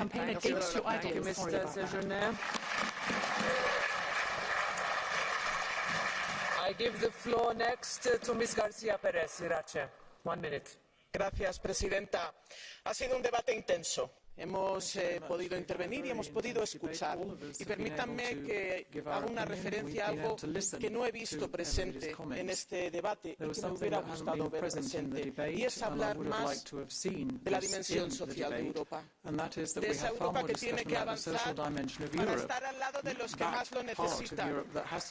Necesitamos un paquete de resiliencia social para abordar cuestiones como un instrumento permanente de desempleo, para abordar la lucha contra la pobreza, para que la gente no deje de confiar en el proyecto europeo, porque no podemos permitir que la ciudadanía vuelva a sentir que les hemos dejado en la cuneta. Así que vamos a trabajar en todo aquello que nos une, construyendo también la Europa social, la Europa de la ciudadanía. Muchas gracias. Thank you. Irache next. Finally, Manfred Weber. Well, I also want to thank Ursula von der Leyen for the contribution, for the great speech and the great discussion today. There's a broad consensus about now activating, going further. Social means also creating jobs. That's why I think we have a lot in common where we want to work on. But I want especially to thank Ska Keller because she was presenting to the EPP the flowers that we are the founding fathers of today's European Union. You said it with Adenauer, with de Gasperi, with Schuman, Christian Democrats, together with socialists, together with liberals, and then finally also Greens, when you grew up as a party, contributed to this. But I want to say one thing. When we speak about pro-Europeans and not pro-Europeans, we should not politicize this thing. Because I tell you, no, please listen. Please listen. In the Spanish government, there is Podemos. 3 Spanish Podemos ministers voted against the membership of Finland and Sweden in the NATO. 3 of them, in a government with the socialists. We have the 5 stars. We have the 5 stars in government. 5 stars in government with Lega in Italy.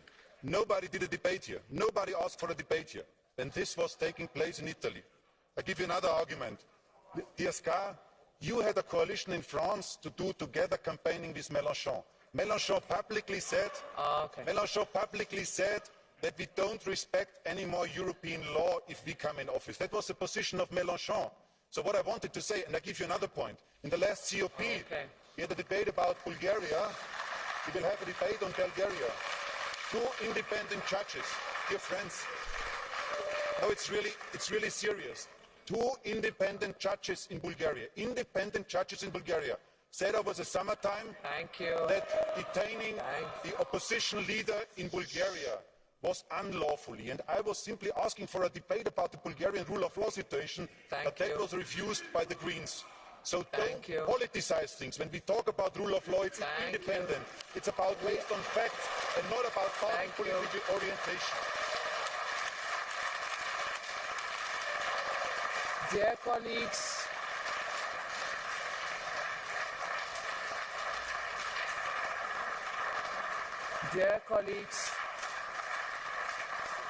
for those of you commenting about the time, if you had been sitting here for 4 hours now, you would have known that nobody was stopped from speaking in this chamber, and I will not stop now.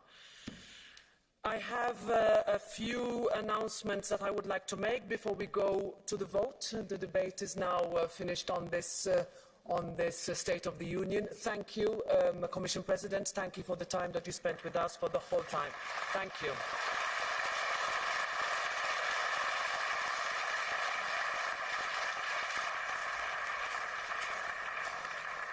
I have one announcement. I have received from competent authorities of Portugal notice of the election to the European Parliament of Mr. João Albuquerque to replace Mr. Manuel Pizarro with effect from 13 September 2022. I would like to welcome our colleague and point out that he will take his seat in Parliament as from today and on its bodies in full enjoyment of his rights as provided in the rules of procedure. Welcome. I understand that there is a point of order that Mr. Reintke wants to make before we go to the votes. Thank you very much, Madam President. Dear colleagues, a lot of you might know a very important European event is set to take place this Saturday in Belgrade. It's Europe Pride. It's a demonstration for freedom, for democracy, for fundamental rights and diversity, a pan-European demonstration.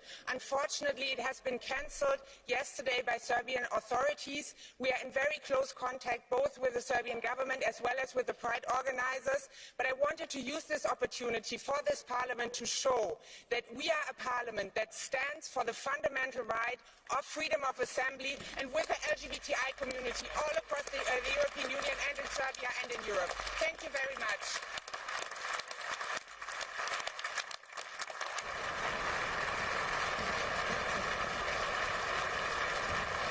Thank you.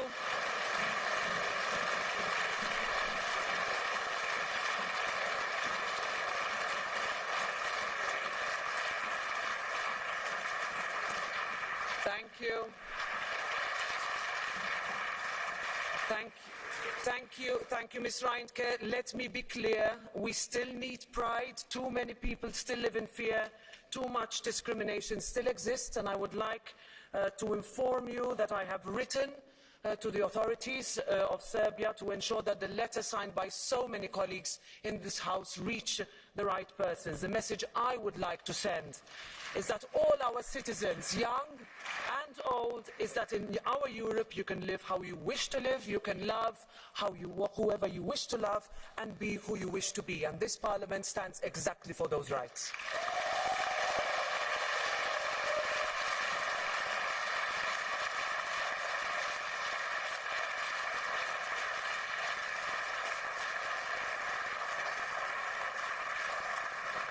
Thank you. Now we move to the votes, starting by the report by Mr. Foussin on energy efficiency.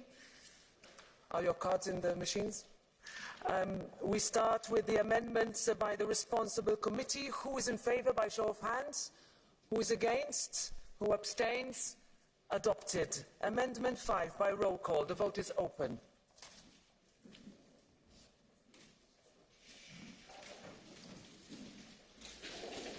The vote is closed, and it is rejected. Amendment 23, who's in favour? Who's against?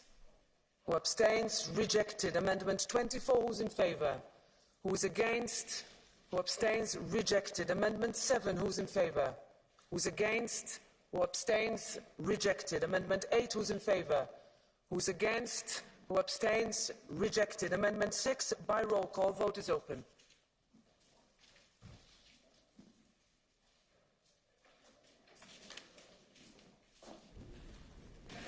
Vote is closed. And it is rejected. Amendment 25 by show of hands. Who's in favour? Who's against? Who abstains? Rejected. Then we go to Amendment 1. Who's in favour? Who's against? Who abstains? Adopted. Amendment 26. Who's in favour? Who's against? Who abstains? Rejected. Amendment 27. Who's in favour? Who's against? Who abstains? Rejected. Amendment 9. Who's in favour? Who's against? Who abstains? Rejected. Amendment 1. Who's in favour? Who's against? Who abstains? Rejected. No, adopted, excuse me, adopted. Therefore, Amendment 10 falls. Amendment 11, who's in favour? Who's against? Who abstains? Rejected. Amendment 2 by roll call. Vote is open.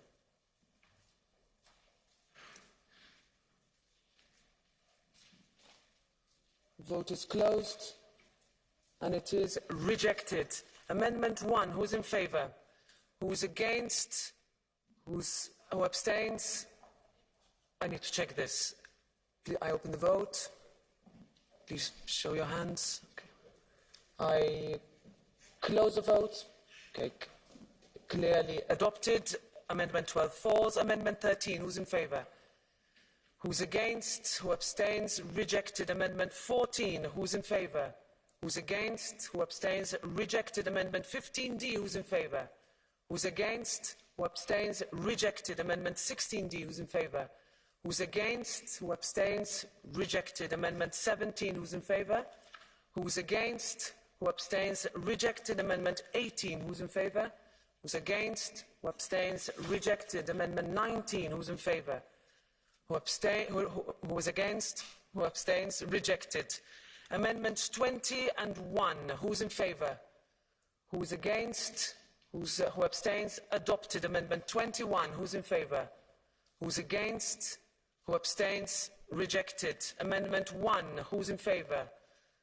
Who's against? Who abstains? Adopted. Therefore, Amendment 3 falls. Amendment 4 by roll call. The vote is open. Vote is closed. And it is rejected. Therefore, we vote Amendment 1. Who's in favour? Who is against? Who abstains? Adopted. Amendment 22. Who is in favour? Who is against? Who abstains? Rejected. We therefore vote on the Commission proposal by roll call. The vote is open.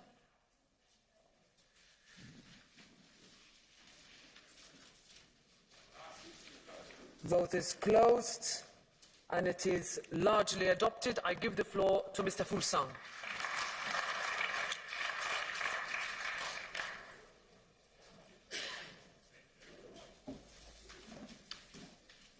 Can we please put the microphone on? Number 539. Yes, hello? it's on. Yes. Yes, all right. Thank you. Thank you, colleagues, for backing this deal with a broad majority. Thank you to the shadows.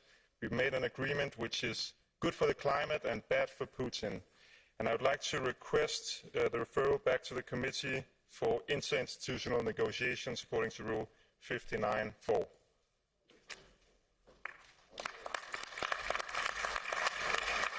We will therefore vote on the rapporteur's request to refer back to the committee. Who's in favour? Who's against? Who abstains? And therefore the report is referred back to the committee for interinstitutional negotiations according to Rule 59.4. Thank you.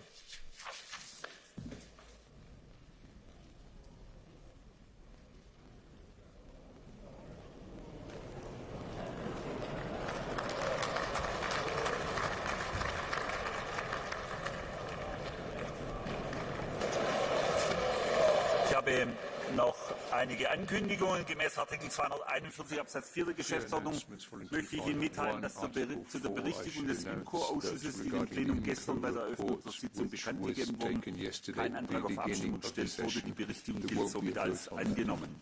Zu den Beschlüssen mehrerer Ausschüsse über die Aufnahme institutioneller Verhandlungen gemäß Artikel 21 Absatz 1 für der Eröffnung am Montag, den 12. September bekannt gegeben wurden, hat die Präsidentin keine Anträge auf Abstimmung im Parlament von Mitgliedern oder einer oder mehreren Fraktionen erhalten, durch die mindestens die mittlere Schwelle erreicht wird. Die Ausschüsse können daher die Verhandlungen aufnehmen. Wir fahren mit den Abstimmungen fort. Und wir kommen zum Bericht von Herrn Kollegen Radke und Frau Kollegin Jongerius. Wir haben eine namentliche Abstimmung. Die Abstimmung ist eröffnet. Haben alle abgestimmt? Die Abstimmung ist geschlossen.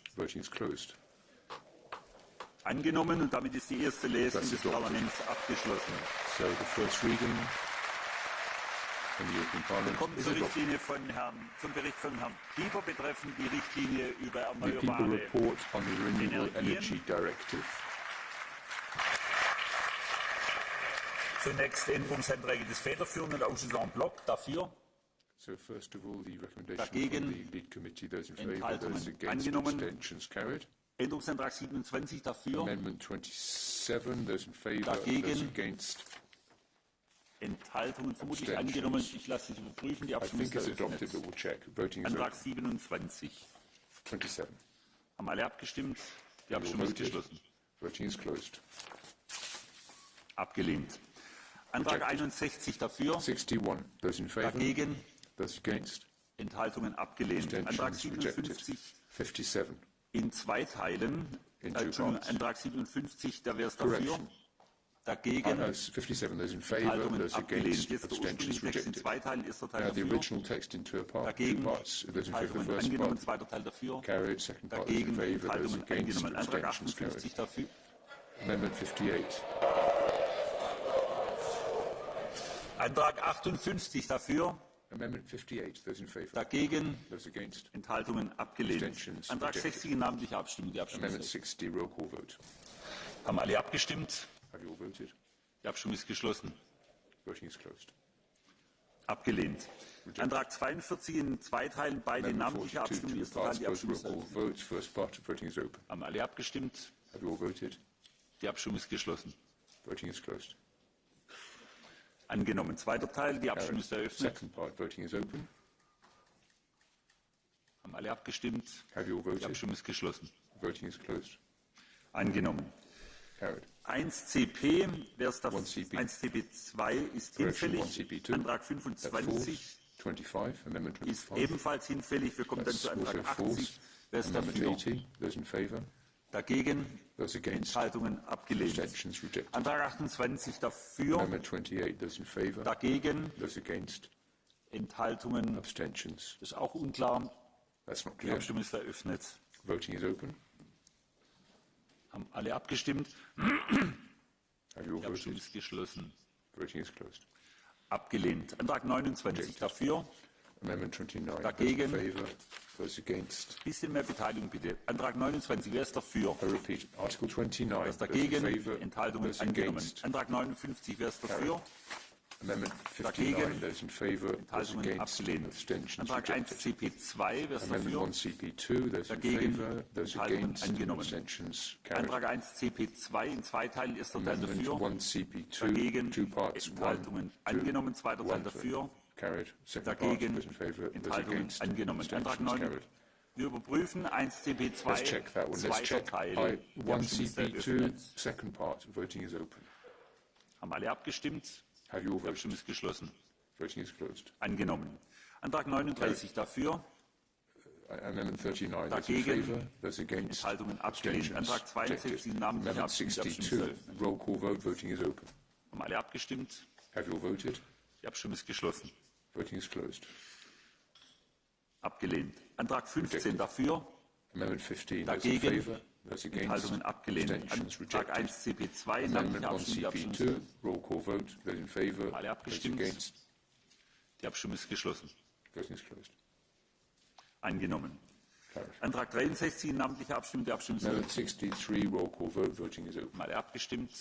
Have you all Die voted? Abstimmung ist geschlossen. Voting is closed. Abgelehnt. Antrag 64 Rejected. namentliche Abstimmung. Die Amendment Abstimmung ist 64. eröffnet. Roll call vote. Voting is open. Haben alle abgestimmt? Have you all voted? Die Abstimmung ist geschlossen. Voting is closed. Abgelehnt. Antrag Rejected. 2 dafür. Amendment 2. Dagegen? Those in favor. Those Enthaltungen against. abgelehnt. Abstentions rejected. Artikel 1 Absatz 1 Article Punkt 2 1, paragraph B ursprünglicher Text. Wer ist 1.2.b, dafür? original text. Those in favor. Dagegen? Those against. Enthaltungen angenommen. 1 Abstentions CP2 carried. dafür. 1 Dagegen? CP2. Those in favor. Enthaltungen Those angenommen. against. Abstentions carried. Damit ist der Antrag zu Artikel 1 Absatz 1 This Punkt means 2 the Punkt B amendment in Article 1, hinfällig. paragraph 1.2.b Änderungsantrag 3. Wer ist falls. dafür? Amendment Dagegen? 3. Those in favor. Enthaltungen Those abgelehnt. against. Antrag 50 Abstentions dafür. rejected. Amendment 50. Those in favor. Dagegen? Those against. Enthaltungen abgelehnt. Abstentions Antrag 4 rejected. dafür. Amendment 4. Those in Dagegen? favor. Those Enthaltungen against. abgelehnt. Abstentions rejected. 1 CP2 dafür. 1 CP2. Those in favor. Dagegen? Those against. Enthaltungen Abstentions. angenommen. Antrag Carried. 5 dafür. Amendment 5. Those in Dagegen? favor. Those Enthaltungen against. abgelehnt. 1 Abstentions rejected. 1 CP2 CP2. dafür. Those in favor. Those Dagegen? against. Enthaltungen Abstentions angenommen. Antrag 6 dafür. carried. Amendment 6. Dagegen? Those in favor. Those Enthaltungen against. abgelehnt. 1 Abstentions CP2 rejected. 1 dafür. CP2. Those in favor. Dagegen? Those against. Enthaltungen angenommen. Abstentions Antrag 65 namentliche Abstimmung. Nee, Entschuldigung, 65 ist erledigt. Wir kommen zum ursprünglichen Text, Artikel 1, Absatz 1, Punkt 1b, der ist auch hinfällig in beiden Teilen. Dann kommen wir zu Antrag 52 dafür, dagegen, Enthaltungen, abgelehnt. 1 CP2 dafür, dagegen, Enthaltungen, angenommen. Antrag 66 bis 68 dafür, dagegen, Enthaltungen abgelehnt. 1 CP2 in zwei Teilen, erster Teil dafür, dagegen, Enthaltungen angenommen, zweiter Teil dafür, dagegen, Enthaltungen angenommen. Antrag 9. Wir überprüfen 1 CP2, zweiter Teil, die Abstimmung ist eröffnet. Haben alle abgestimmt, die Abstimmung ist geschlossen. Angenommen. Antrag 69 und 70 dafür, dagegen, Enthaltungen abgelehnt. 1 CP2 dafür, dagegen, Enthaltungen angenommen. 1 CP2 in zwei Teilen, erster Teil dafür, dagegen, Enthaltungen angenommen, zweiter Teil dafür, dagegen, Enthaltungen angenommen. Antrag 34 in zwei Teilen, beide namentlich, erster Teil der Abstimmung. Haben alle abgestimmt? Die Abstimmung ist geschlossen. Angenommen. Zweiter Teil, die Abstimmung ist eröffnet. Haben alle abgestimmt? Die Abstimmung ist geschlossen. Abgelehnt. 1 CP2 ist damit erledigt. 71 in namentlicher Abstimmung. Die Abstimmung ist eröffnet. 71. Roll call vote. Haben alle abgestimmt? Die Abstimmung ist geschlossen. Abgelehnt. 1 CP2 dafür, dagegen, Enthaltungen angenommen. Antrag 72 dafür, dagegen, Enthaltungen abgelehnt. 1 CP2 dafür, dagegen, Enthaltungen angenommen. Antrag 40. Wir überprüfen 1 CP2 zu Artikel 1 Absatz 1 Punkt 12 Punkt a. Die Abstimmung ist eröffnet. Haben alle abgestimmt? Die Abstimmung ist geschlossen. Angenommen. Antrag 40 ist damit erledigt. 1 CP2 erneut dafür. Dagegen. Enthaltungen ist mit der gleichen Mehrheit angenommen. Antrag 41 ist hinfällig. 1 CP2 in zwei Teilen, erster Teil dafür. Dagegen Enthaltungen angenommen, zweiter Teil dafür. Dagegen Enthaltungen angenommen. 1 CP2 in zwei Teilen, erster Teil dafür. Dagegen Enthaltungen angenommen, zweiter Teil dafür. Dagegen Enthaltungen angenommen. Erneut 1 CP2 in drei Teilen, erster Teil dafür. Dagegen Enthaltungen angenommen, zweiter Teil dafür.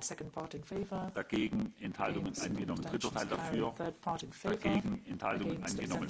Antrag 73 namentliche Abstimmung. Die Abstimmung ist eröffnet. Haben alle abgestimmt? Die Abstimmung ist geschlossen. Abgelehnt. Antrag 54 in zwei Teilen. Erster Teil dafür, dagegen Enthaltungen abgelehnt. Zweiter Teil dafür, dagegen Enthaltungen abgelehnt. Antrag 23 dafür, dagegen Enthaltungen abgelehnt. Antrag 74 namentliche Abstimmung. Die Abstimmung ist eröffnet. Haben alle abgestimmt? Die Abstimmung ist geschlossen. Antrag abgelehnt. War bei 23 der Wunsch nach Check, obwohl es sehr klar war. Was there a request for a check? Zu spät gehört. Nein, okay. Antrag 55 dafür, 55, those in favor, dagegen, Enthaltungen abgelehnt. 1 CP2 dafür, in favor, dagegen, Enthaltungen angenommen. 1 CP2 dafür, in favor, dagegen, Enthaltungen angenommen. Antrag 31 dafür, Amendment 31, those in favor, dagegen, those against, Enthaltungen abgelehnt. abstentions Antrag 13 rejected. namentliche Abstimmung. Die Amendment Abstimmung ist 30, eröffnet. roll call vote, the vote is open. Haben alle abgestimmt? Has everybody voted? Die Abstimmung ist geschlossen. The vote's closed. Angenommen. Carried. Antrag 32 Amendment dafür, 32, those in favor, dagegen Enthaltungen angenommen. Antrag 14 namentliche Abstimmung. Die Abstimmung ist roll call vote. The vote's open. Haben alle abgestimmt? Has everybody Die Abstimmung ist voted? geschlossen. The vote's closed. Abgelehnt. Rejected. 1 CP2 dafür. 1 CP2, those in favour. Dagegen. Against. Enthaltungen abgelehnt. 43 namentliche Abstimmung. Die Abstimmung ist eröffnet. 43 roll call vote. The vote's open. Haben alle abgestimmt? Die Has Abstimmung ist everybody geschlossen. voted? The vote's closed. Angenommen. Carried. Antrag 44 in 3 Teilen. Alle Amendment 44, namentlich. 3 Erster Teil. Die parts, Abstimmung all ist roll eröffnet. call. First part open. Haben alle abgestimmt? Has everybody Die voted? Abstimmung ist geschlossen. The vote's closed. Angenommen. Zweiter Teil. Die Abstimmung Carried. ist Second eröffnet. part. The vote's open. Haben alle abgestimmt? Has everybody Die voted? Abstimmung ist geschlossen. The vote's closed. Angenommen. Dritter Teil. Die Carried. Abstimmung ist Third eröffnet. part. The vote is open. Haben alle abgestimmt? Has everybody Die Abstimmung voted? ist geschlossen. The vote's closed. Angenommen. Antrag Carried. 75 ist hinfällig. Amendment 75 falls. Entschuldigung, 75 müssen wir abstimmen? No, I'm sorry, 75. Nein, nicht. Also, Do we need to Antrag put that to vote? 7. No. Antrag 7, Amendment wer ist 7. dafür? Those in favour. Dagegen? Enthaltungen angenommen. Antrag Abstentions 16 dafür? carried. 16 in favour. Abgelehnt. Rejected. Antrag 7 war abgelehnt. Amendment Antrag 7 was 16. rejected. Amendment Wer 16. ist dafür? Those in Wer favour. ist dagegen? Those against. Enthaltungen abgelehnt. 1 Abstentions CP2 rejected. dafür. 1 CP2. Those in Dagegen favour. Those Enthaltungen against. angenommen. Abstentions 1 carried. CP2, 1 wer ist dafür? CP2. Those in favour. Dagegen Those Enthaltungen against. angenommen. Antrag Abstentions 76 carried. dafür. Amendment 76. Those in favour. Dagegen Those against. Enthaltungen abgelehnt. Abstentions 1 rejected. CP2 dafür. 1 CP2. Those in favour. Dagegen Those against. Enthaltungen angenommen. Abstentions Antrag 17 carried. dafür. 17. Those in favour. Dagegen Those against. Enthaltungen abgelehnt. 1 Abstentions rejected. CP2 1 dafür. CP2. Those in favour. Dagegen Those Enthaltungen against. angenommen. Antrag Abstentions 18 carried. dafür.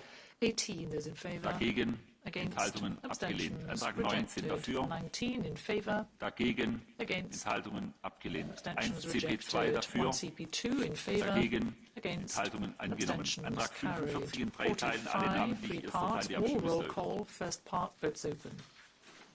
Haben alle abgestimmt? Has everyone Die Abstimmung ist voted? geschlossen. The vote's closed. Angenommen. Zweiter Teil, die Carried. Abstimmung ist Second eröffnet. part, the vote is open. Haben alle abgestimmt? Has Die everyone Abstimmung ist voted? geschlossen. The vote's closed. Angenommen. Dritter Teil, die Abstimmung Carried. ist Third eröffnet. part, the vote is open. Haben alle abgestimmt? Has everyone voted? Die Abstimmung ist geschlossen. The vote's closed. Angenommen. Carried. Damit ist 1 CP2 erledigt. Der 1 nächste CP2 1 therefore falls. The next CP2, damit niemand den Überblick verliert. Artikel 1 2, Absatz 1.18.e. loses, In 3 Teilen, erster Teil dafür. Where we are, Article 1.18.e, Dagegen first part in Enthaltungen favour, angenommen, against, zweiter Teil abstentions dafür. carried, second part in favour, Dagegen Enthaltungen angenommen, dritter Teil abstentions dafür. carried, third part in favour, Dagegen against, Enthaltungen angenommen. abstentions carried. Antrag 20 darf Amendment 20, Überprüfung dritter Teil, Check Antrag third 1 part. CP2 zu diesem Punkt 1 18. CP2 Die Abstimmung ist on this eröffnet. point 18. The Dritter vote is Teil. open. It's the third part. Haben alle abgestimmt? Has Die everyone Abstimmung ist voted? geschlossen. The vote's closed. Angenommen. Carried. Antrag 20 dafür, Amendment 20, those in favour, dagegen Enthaltungen abgelehnt. abstentions 1 rejected. CP2 in 3 Teilen, 1 erster Teil CP2, 3 dafür, parts, first part in favour, dagegen Enthaltungen against, angenommen, zweiter Teil abstentions dafür, carried, second part in favour, dagegen against, Enthaltungen angenommen, dritter abstentions Teil carried, dafür, third part in favour, dagegen Enthaltungen against, angenommen. abstentions Antrag, carried. wir überprüfen den dritten Teil 1 We'll check the CP2 third betreffend part. Punkt 18e. 1 Die Abstimmung ist CP2, eröffnet. point 18e. Haben The alle vote's open. abgestimmt? Has everyone voted? Die Abstimmung ist geschlossen. The vote's closed. Angenommen. Carried. Antrag 21 dafür, Amendment 21, those in favour, dagegen against, Enthaltungen abgelehnt. abstentions 1 rejected. CP2 1 dafür, CP2, those in favour, dagegen Enthaltungen against, angenommen. abstentions Antrag carried. 78 dafür, Amendment 78, those in favour, dagegen against, Enthaltungen abgelehnt. abstentions Antrag 46 in rejected. 2 Teilen, beide namentlich. Erster Teil, 46, die 2 Abstimmung parts, ist both eröffnet. roll call, first part, vote open.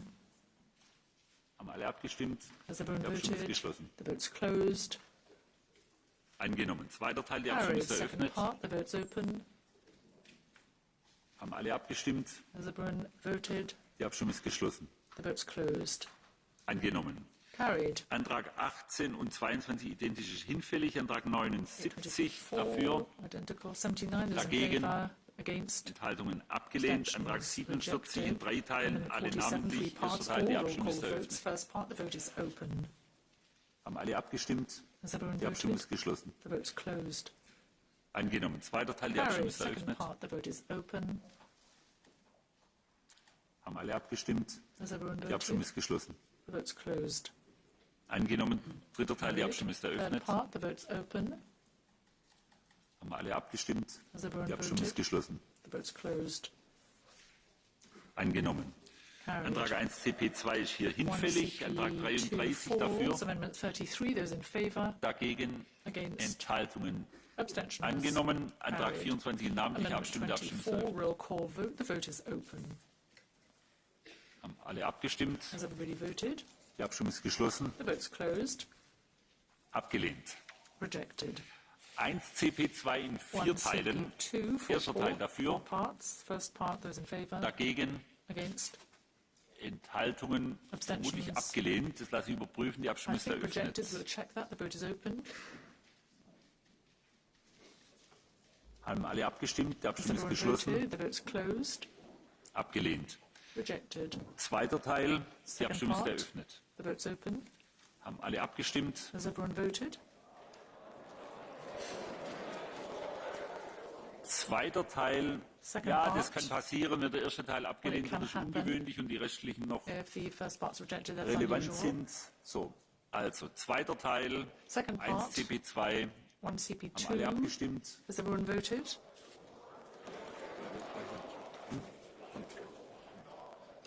Oh, ja. Sie haben natürlich recht. You, of course, are Zweiter right. Teil. Wer ist dafür? Second part, those in favour. Wer ist dagegen? Those against. Enthaltungen angenommen. Dritter Teil dafür. Carried. Third part, those in favour. Dagegen. Against. Enthaltungen abgelehnt. Vierter Teil Abstentions dafür. rejected. Fourth part in Dagegen. favour. Against. Enthaltungen abgelehnt. Abstentions Antrag rejected. 9 dafür. Amendment 9, those in Dagegen. favour. Against. Enthaltungen abgelehnt. Abstentions 1 rejected. CP2 1 dafür. CP2, those in favour. Dagegen. Against. Enthaltungen angenommen. Antrag Abstentions 48 in carried. 2 Teilen, Amendment beide namentlich. 48, Erster two Teil, die parts, Abstimmung ist both roll eröffnet. call. First part, the vote's open. Haben alle abgestimmt? Has everyone Die voted? Abstimmung ist geschlossen. The vote's closed. Angenommen. Zweiter Teil, die Abstimmung ist Carried. eröffnet. Second part, the vote is open. Haben alle abgestimmt? Die Has Abstimmung ist everyone geschlossen. voted? The vote's closed. Angenommen. Carried. Antrag 35 dafür. Amendment 35, those in favour. Dagegen. Those against. Enthaltungen abgelehnt. Abstentions Antrag 6. rejected. Wir überprüfen Antrag We'll 35. check. Die Abstimmung ist Amendment eröffnet. 35, the vote is open. Haben alle abgestimmt? Has everyone voted? Die Abstimmung ist geschlossen. The vote's closed. Abgelehnt.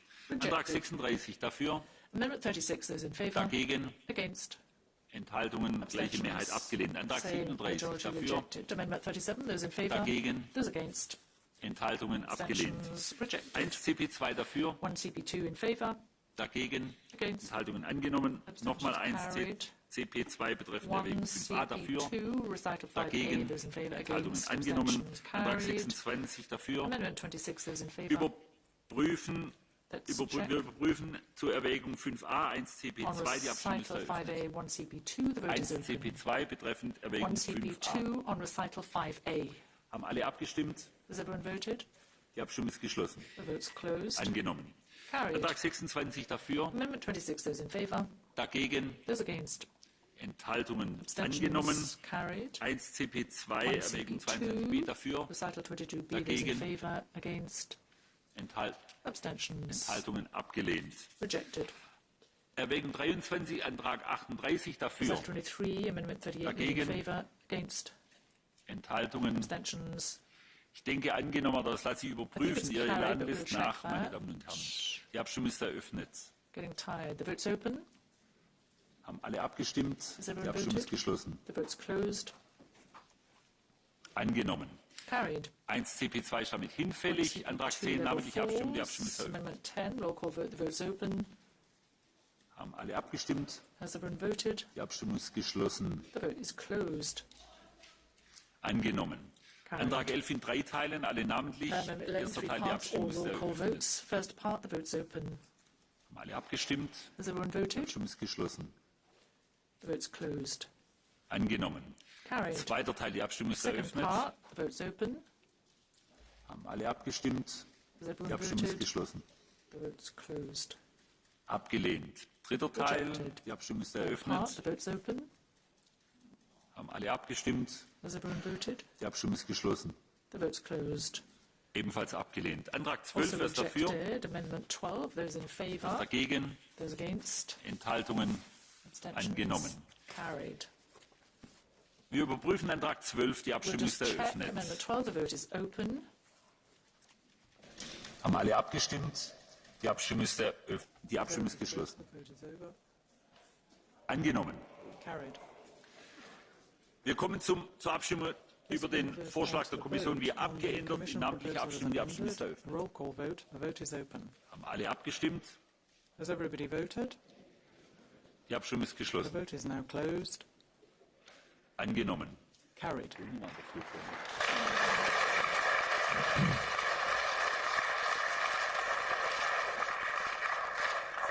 Mir wurde bedeutet, dass Herr Kollege Pieper sich zu Wort melden könnte. Out to me that Mr. Pieper has an Dank, opportunity to Herr take the floor. Präsident, Thank you, meine Damen und Herren. Ich glaube, das ist ein guter Tag I think für today Europas is a good Energiewende. day for Und ich möchte jetzt the- mit diesem for Ergebnis Europe's energy die transition. Legitimation And on haben, the dass wir basis zurück of in den this Ausschuss gehen, basis, I'd like um die internationalen with Verhandlungen zu these starten. results, I'd Dankeschön. like to have a referral back to committee so that we can start interinstitutional negotiations. Sie haben den Antrag auf Zurückverweisung an den Ausschuss A gemäß referral Artikel back to 49 committee Absatz 4 unserer pursuant to Geschäftsordnung Rule gehört. Wer 49, kann ihm paragraph zustimmen? 4 of the Rules of Procedure. Those in favour? Wer ist dagegen? Against? Enthaltungen? Das ist angenommen. Abstentions? That is carried. Dann kommen wir zum Bericht von Herrn Kollegen This Lopez-Isturis brings us White betreffend die on erneuerte to Partnerschaft mit der Mr. südlichen Lopez Nachbarschaft, Isturis White's eine neue Agenda für report, den renewed partnership with the Mittelmeerraum. southern neighbourhood, a Beginnt new mit agenda for the Absatz Mediterranean. 1.a, And we start ursprünglicher with Text in 4 paragraph Teilen. 1A, Erster Teil, original wer ist text in dafür? 4 parts. The first part, those in favour. Dagegen Enthaltungen Against? angenommen. Zweiter Teil Abstentions dafür. carried. Part 2, Dagegen those in favour. Enthaltungen Against? angenommen. Dritter Teil Abstentions dafür. carried. Part 3 Dagegen in favour. Enthaltungen Against? angenommen. Vierter Teil Abstentions dafür. carried. Part 4 in favour. Gegen Against? Enthaltungen angenommen. Abstentions Antrag carried. 15 dafür.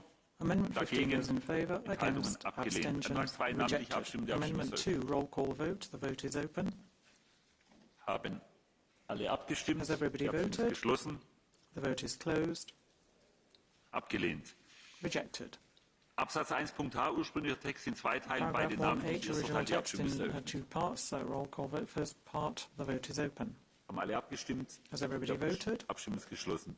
The vote is closed. Angenommen. Zweiter Teil, Carried. die Abstimmung ist eröffnet. Part 2, the vote is open. Haben alle abgestimmt? Has Die everybody Abstimmung ist voted? geschlossen. The vote is now closed. Angenommen. Carried. Absatz 1.i, erst ursprünglicher Text in 4 1I, Teilen. original Auch text hier alle in 4 namentlich. parts. Erster Teil, die Abstimmung All ist roll eröffnet. call votes. Part 1, the vote is open. Haben alle abgestimmt? Die Abstimmung ist Has geschlossen. everybody voted? The vote is closed. Angenommen. Carried. Zweiter Teil, die Abstimmung ist Part 2, eröffnet. the vote is open. Haben alle abgestimmt? Has Die Abstimmung everybody ist geschlossen. voted? The vote is closed. Angenommen. Dritter Carried. Teil, die Abstimmung ist eröffnet. Part 3, the vote is open. Haben alle abgestimmt? Die Has Abstimmung ist everybody geschlossen. voted? The vote is closed. Angenommen. Carried. Vierter Teil, die Abstimmung ist Part 4, eröffnet. the vote is open. Haben alle abgestimmt? Has everybody Die voted? Abstimmung ist geschlossen. The vote is closed. Angenommen. Carried. Antrag 21 dafür, Amendment 21, those in favour. dagegen, Against. Enthaltungen abgelehnt. Abstentions rejected. Scherze heitern die Runde manchmal auf. Well, Wir kommen sometimes zum yes, ursprünglichen jokes Text Absatz liven things up. 1. Anyway, we come on to the original In 2 text, Teilen, beide namentlich. J. Die Abstimmung zum Split. ersten Teil ist eröffnet. Roll call vote. The Haben first alle part abgestimmt? vote is open. Has everybody Die Abstimmung ist voted? geschlossen. Vote is closed. Angenommen. Zweiter Teil, Carried. die Abstimmung ist Part eröffnet. 2. The vote is open. Haben alle abgestimmt? Has everybody voted? Die Abstimmung ist The vote is geschlossen. closed. Angenommen. Carried. Antrag 22 dafür, Amendment 22. Those in Dagegen. favour? Against. Enthaltungen Abstentions abgelehnt. rejected. Ursprünglicher Text Absatz 1 Original text, in paragraph 6 Teilen, 1K alle in namentlich. 6 Erster Teil, parts. die All Abstimmung roll ist call eröffnet. votes. Part 1, the vote is open. Haben alle abgestimmt? Has everybody Die Abstimmung voted? ist geschlossen. The vote is closed. Angenommen. Zweiter Teil, die Abstimmung Carried. ist Part eröffnet. 2, the vote is open. Haben alle abgestimmt? Has everybody Die voted? Abstimmung ist geschlossen.